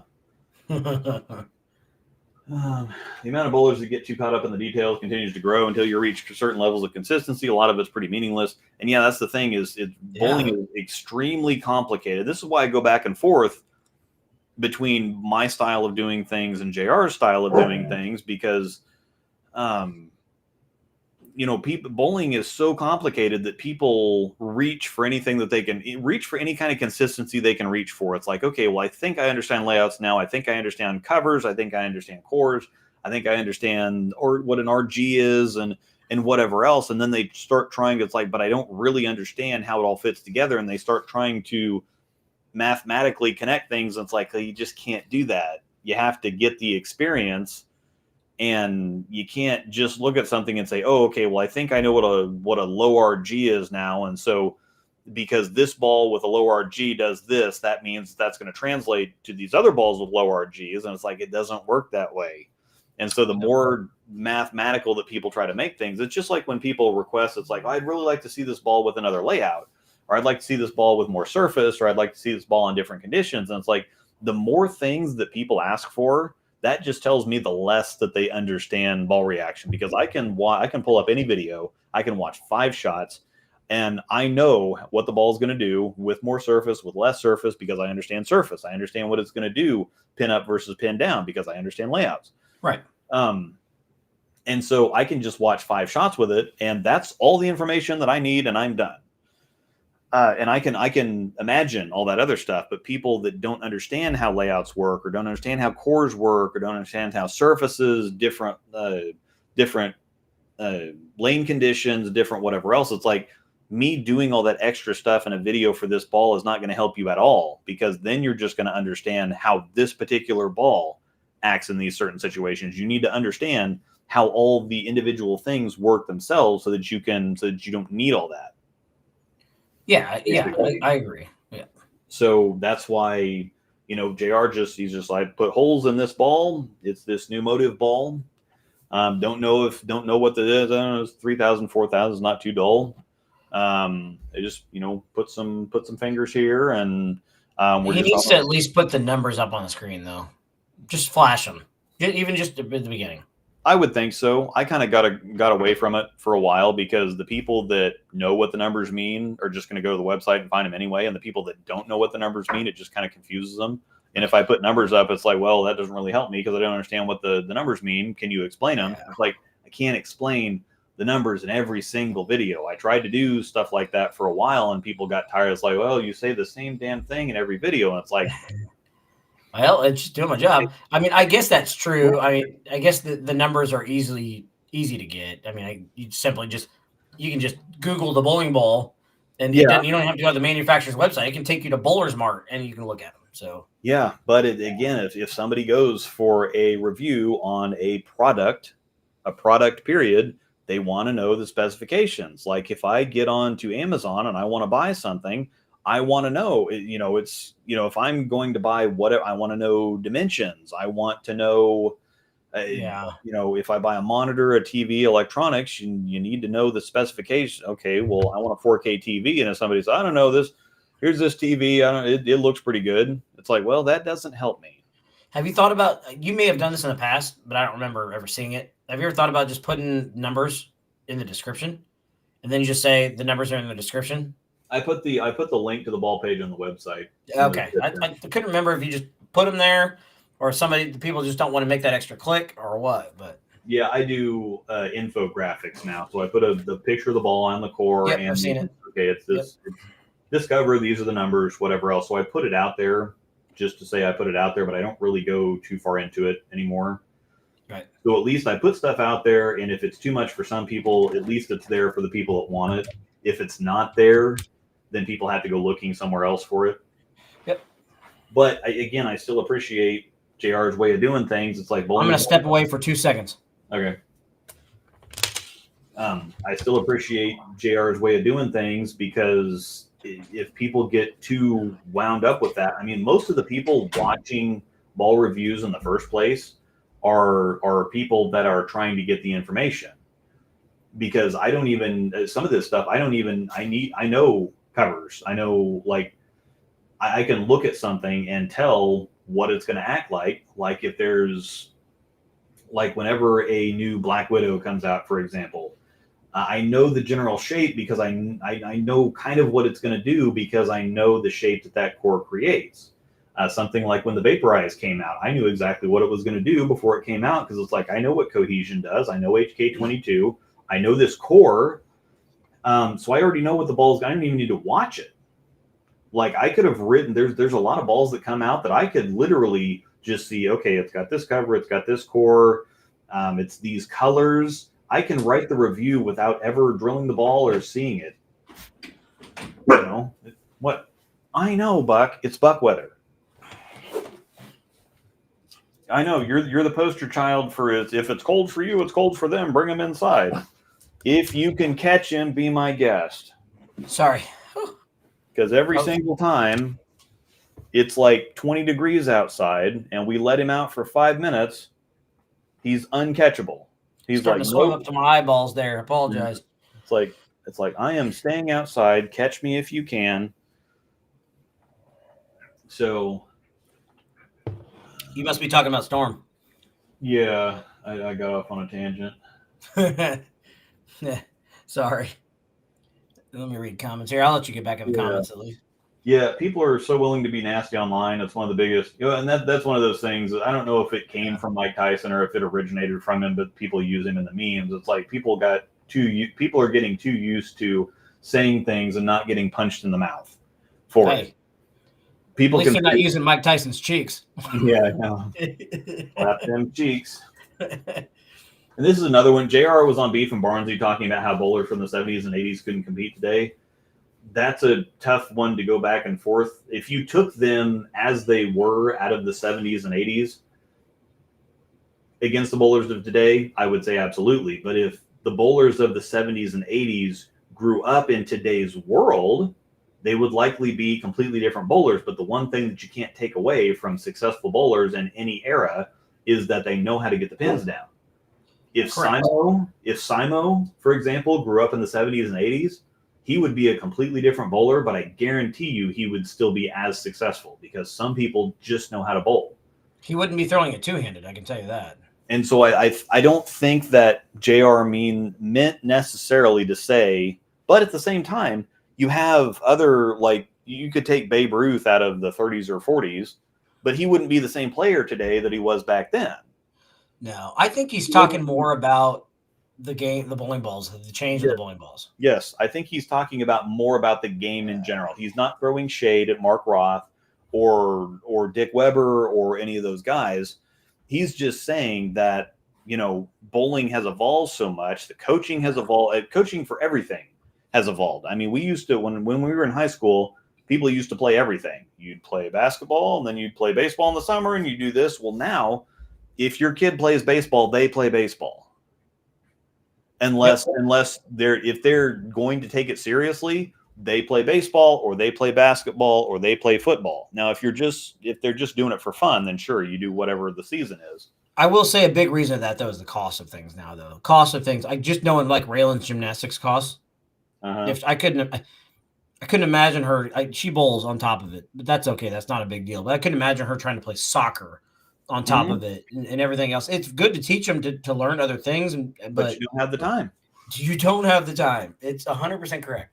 And it's hard have enough to dedicate yourself to one thing. Yeah. Excuse me.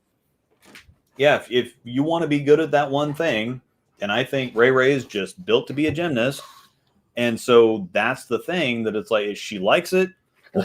It works for her. And so that's kind of what you have to do. And it is regrettable that you don't get to really expose them to a whole bunch of other stuff, unless like you got the bowling on the side and maybe she uses that maybe she gets some scholarship for college, and that it doesn't always have to be, you don't have to do bowling as a, there's a lot of people that it's like, I use it for scholarship and I bowl on the college team to get some kind of a scholarship, but after college, I'm not intending to be any kind of professional bowler or anything. Right. I'm using it for the scholarship dollars or the opportunities or whatever else.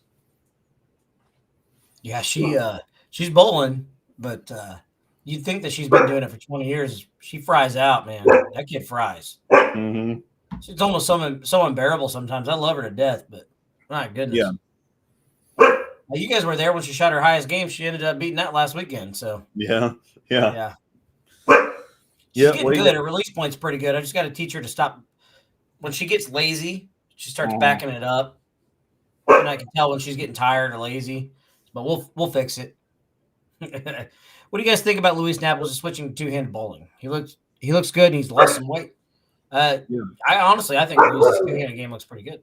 Yeah, he looks a whole lot better throwing it two-handed. He's always had pretty late timing one-handed, and that makes things weird. But the timing works perfectly for two-handed, and so it looks really sharp. And yeah, he's gotten back into playing basketball, and so that's gotten him in a lot better shape. And it just in general, he's got a kid now, and he's finally got a stable job that's like a normal time of the. It's not his other jobs weren't unstable. It's just.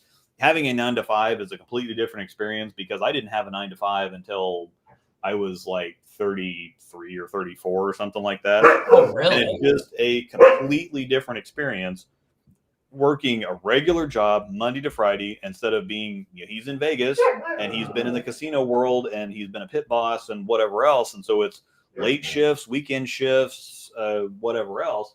Now he's finally got just a regular 9 to 5. And so it's one of those things where things are really starting to click for him. And for people that don't work a 9 to 5, it is a game changer. I work, I'm salary, so I work on a daily. I work 8 to 4. I don't take a lunch break, so I just work 8 to 4 and Monday to Friday, and it is a game changer. Yes, you get sleep in a little bit. You're home at a good time where you can spend time with your family. Yeah, you have time at night to do things. I have time to get home where my wife tells me all about her day, and she's like, yeah. No, I'm just kidding. yeah. If you're lost, honey, I'm sorry. I love you. Yeah. But yes, 9 to 5s are game changers. All right. Some house shots are harder than some sport patterns, especially if they keep tweaking the house shot every few weeks. It's funny you say that because Olathe East house shot is a pain in the rear because it hooks so much. Royal Crest has not been easy this year. I mean, you got to bowl a gauge on a week-to-week basis. You'll understand that. But, that's a fact. There's a good comparison. Babe Ruth against Aroldis Chapman. Aroldis Chapman's now a Red Sox, by the way. Yeah. So. And that's just the thing. I think if, you take Babe Ruth out of his era, but Babe Ruth is the John Daly of baseball. Oh, yeah. Back in the day, oh, yeah. Yeah, because he there was somebody that should have had a perfect game that was a relief pitcher for Babe Ruth because Babe Ruth walked the first batter and then ended up punching out the umpire and getting ejected or something like that. And the other guy came in and retired the next 27. So some stories like that are wild. And you have those John Dalys that it just doesn't matter. He can smoke because everybody, that John Daly Tiger Woods meme. Yes. Where John Daly's just kind of there smoking his cigar, staring at him. And Tiger Woods put all this kind of effort in and whatever. And they've had bunches of stories about John Daly. Oh yeah, I had like 12 Jack and Cokes or whatever, and Tiger's hitting the weight room and doing whatever else, and I can just roll out and do whatever. And it's like, I don't have to, John Daly was drinking Jack and Cokes like during the round sometimes, I think. This is the best comment ever, by the way. One last JR thought for those who don't watch. For those who don't watch JR, his bowling takes are basically the same as Luke's Chiefs takes. Yeah. Near to anger and inflame. Broncos are 9-5, by the way. Just want to put that out there. Yeah. Yeah. Yep. JR has perhaps help. Well, I'm not going to pour it out, but I would like to pour one out for Trent Baumgartner's fantasy team. Did you catch him? I destroyed him. Oh, you're making that money then. You should be in the money now. I don't know what they ever decided for that. If they're paying the top 4 or the top 3 or whatever else. If not, I'm at least guaranteed the third place game now. But I'm playing Johnny and I'm favored. You might have to win this week. I'll have to ask Trev. But yeah, the poor guy, he had the highest point total the entire year until like the last week, and then he ended up second highest point total. His record was 6-8, and then I scored 190 on him after Brock Purdy got 5.5 points. Show everybody your new braces. Smile. New braces. Yeah, I saw the braces. I saw them. Girl. Mm-hmm. Wave hi. Yep. Yep, braces are okay. She always loves to come down and say hello to everybody. Yep. Oh, where am I at? Hey, Ray. She can hear you. We're bringing Storm Dog to Youth League on Saturday. This Saturday? This Saturday. Yep, it's fun day. We got it cleared with Jesse and Larry, so Storm Dog's going to be there on Saturday morning. We'll be there. It may just be me and Ray, but we'll be there. Yep. And then that's gonna be fun, huh? Riley will be here in a couple weeks. Remember Riley? She'll be here in a couple weeks.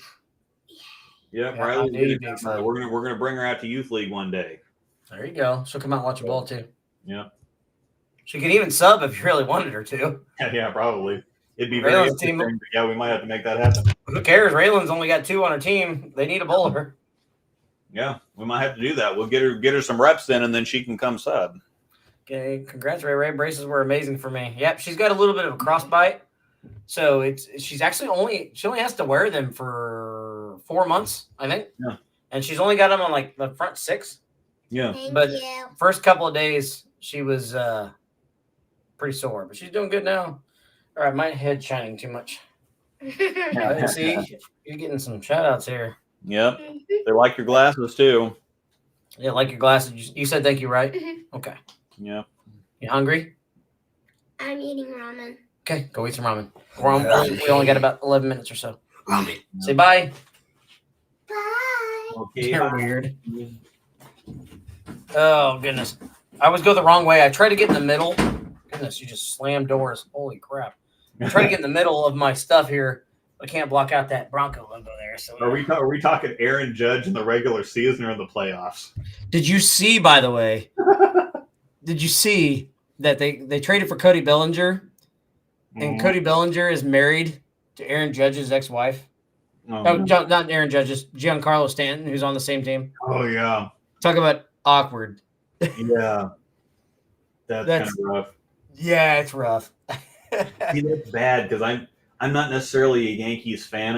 I just really like a lot of the players. Like I like Aaron Judge in general. I liked Stanton before he was a Yankee. No, they play for Yankees. I'm done. I'm out. Yeah. I'm out. Well, it is what it is. Part I of love you, buddy, but can't do it. Well, part of that thing was because the Royals basically used to just be the Yankees farm system. That's what I call them because so many Yankees players came from the Royals. You know, David Cone and Carlos Beltran and Jermaine. And it's like, okay, well, yeah, they got good in Kansas City, and now they're a Yankee now. Honestly, Beltran had some good years in Houston when he was with the Astros. He had one of the most amazing playoff runs ever. Yeah. Yeah, Beltran was a stud. My Broncos play tomorrow night, and we still don't have a playoff spot locked up. Yeah. If we win, we're in. I am playing. I think I'm sitting Nix and Sutton, though. I haven't totally. Who's your backup? Well, so I've got Darnold, Purdy, and Nix as far as quarterbacks go. Who's Darnold playing? The Seahawks. Who's Purdy playing? Purdy is, well, see, this is the problem. Purdy's playing the Dolphins, but they were playing the frickin' Rams last week and got nothing.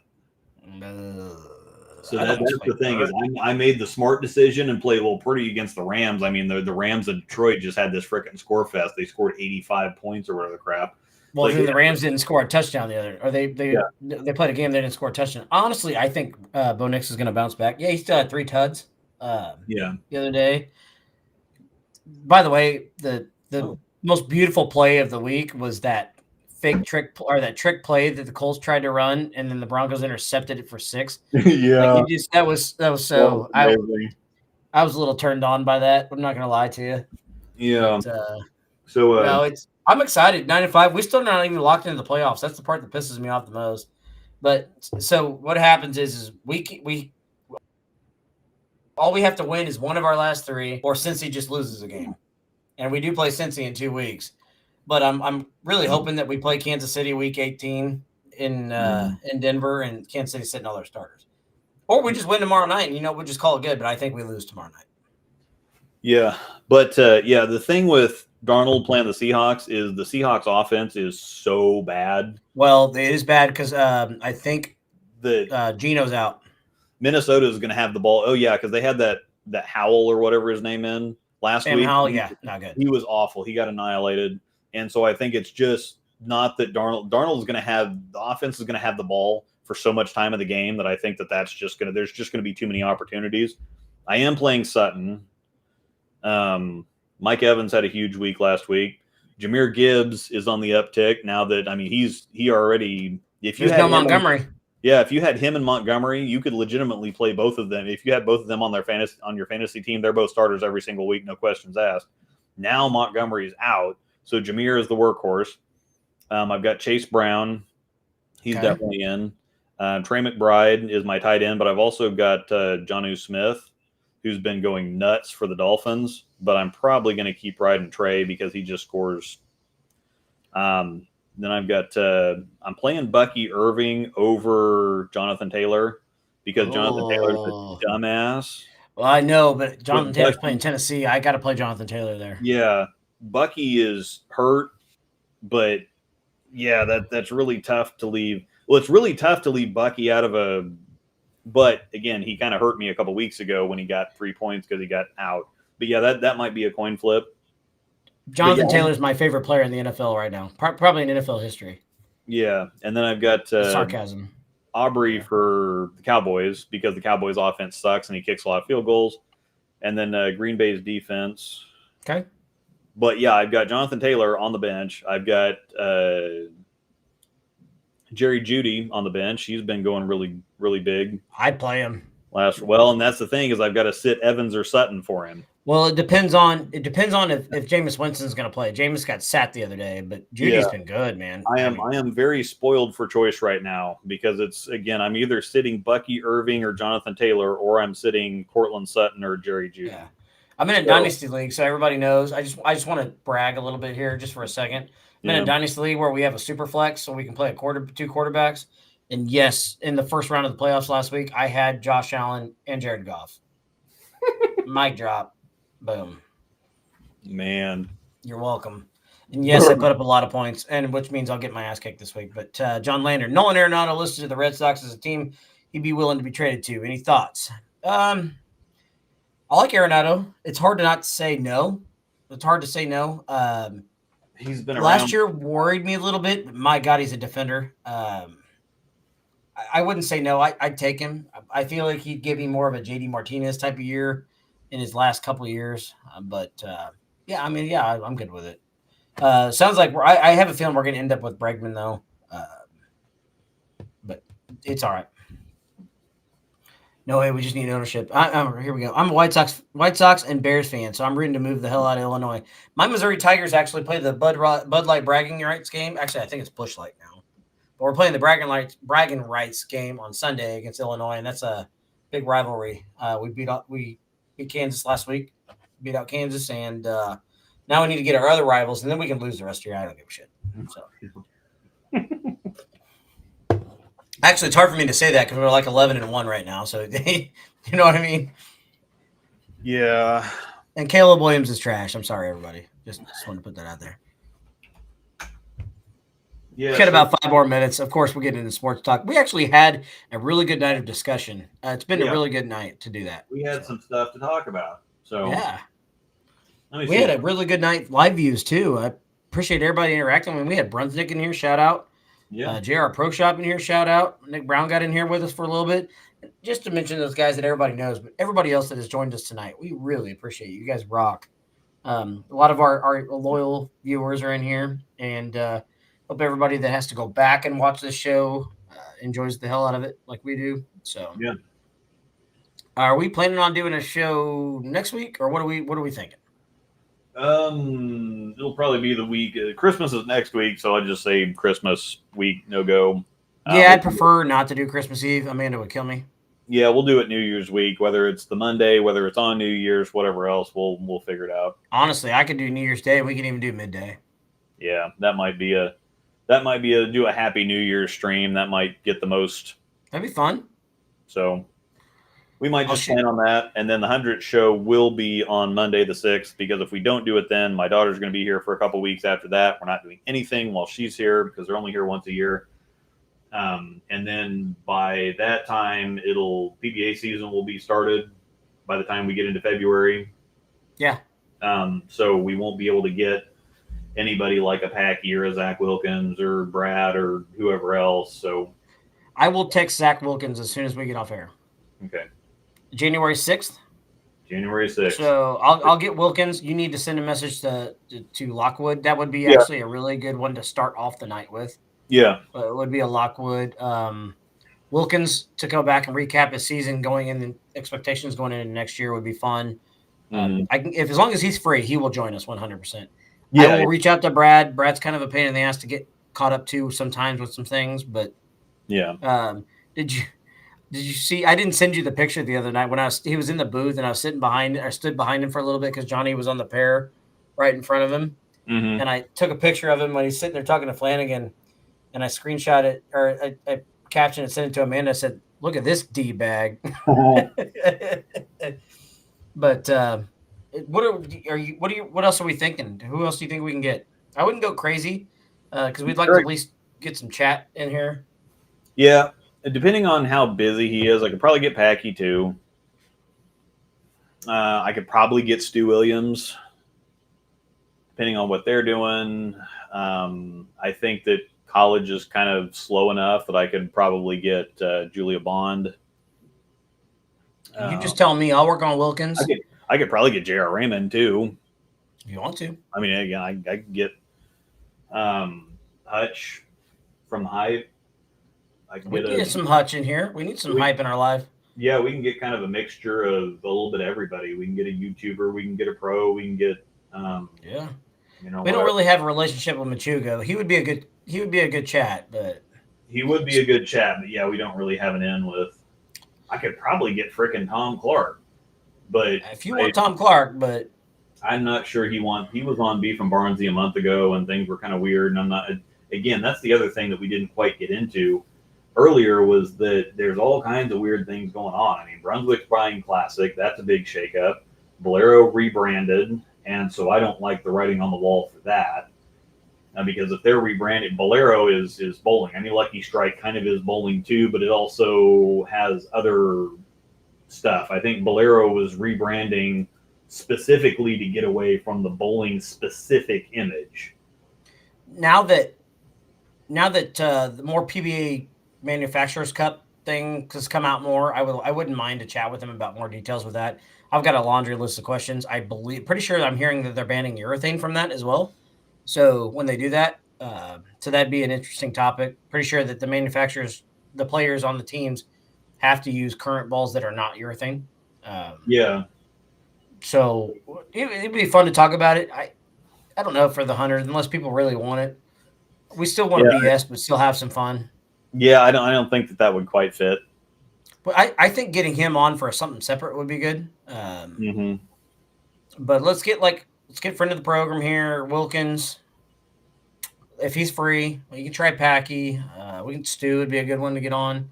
Yeah, maybe Stu could get Barnsey on with him too, and we chat with him. So yeah, I think that we need to go for more like a fun episode than something like hard hitting. We can do whatever else, but we can have fun with the 100th episode. So I probably want to go that direction more than trying to get some serious heavy hitters on. We can.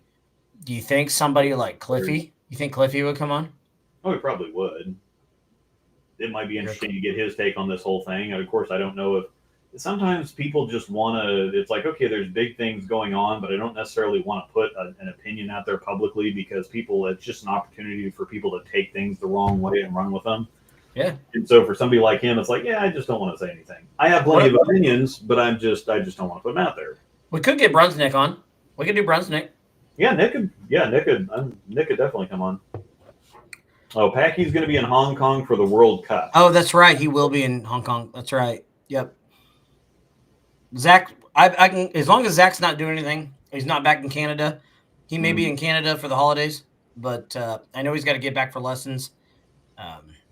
Well, and he could do it from Canada too. You just got to get on his cell phones. It just matters if he's busy or not. So I'll talk to him. If it depends, I'll just tell him we're in a 2-hour swing. What are you looking at? What's the best?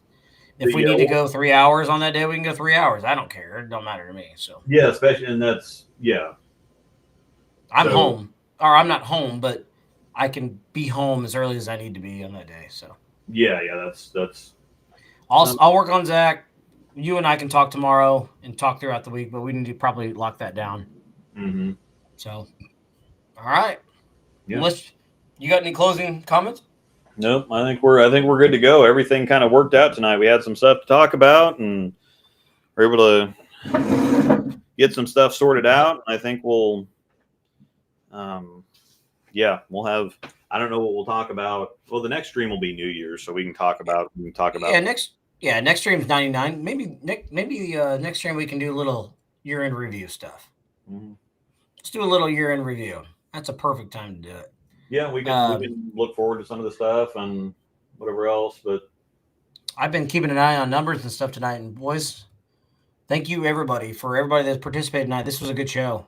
We appreciate everybody commenting on us and the other peeps that joined us that didn't normally join us. Yeah, I know the topic was a hot one, so we appreciate you guys. Yeah, we can talk goals in 2025. Absolutely, we can do that. That's an easy topic, and we can talk about it. So, well, and I don't know what JR is doing on New Year's Day, but might be able to swing him because that could be a whole entire episode in itself. We can do that too, Nico. That's a really good one. See you on the 30th. We can talk about players possibly switching staffs. Yeah, we can look at that. Yeah. I heard ramen. I'm making some dinner. Yeah, my daughter is, for those, if you didn't realize it, she's got braces 2 days ago, so she has to eat stuff that's really soft. So we had to go get her some mac and cheese, and she's only going to wear them for a few months, so we'll be okay. But love everybody. Appreciate you guys. Merry Christmas. Happy New Year. Well, no, I'm going to say Happy New Year because we'll see you, maybe next week. We'll figure it out. Merry Christmas. Happy holidays. Happy Kwanzaa, Hanukkah, whatever you celebrate. Mm-hmm. We appreciate everybody, and looking forward to the 100th episode, but we'll get to 99 first. Yep. Thank you. 99 problems, but a holiday ain't one. Yeah. Sorry. I had to think of something. Yeah, I couldn't think of anything, so. But yeah, thank you guys. Good luck, Bowen, these last couple weeks if you get a holiday break. We get a little bit of time off here, so it's going to be nice. I can't wait. But yeah, I've got nothing. Let's do it. Cool. Yep, we will see y'all later. Bye.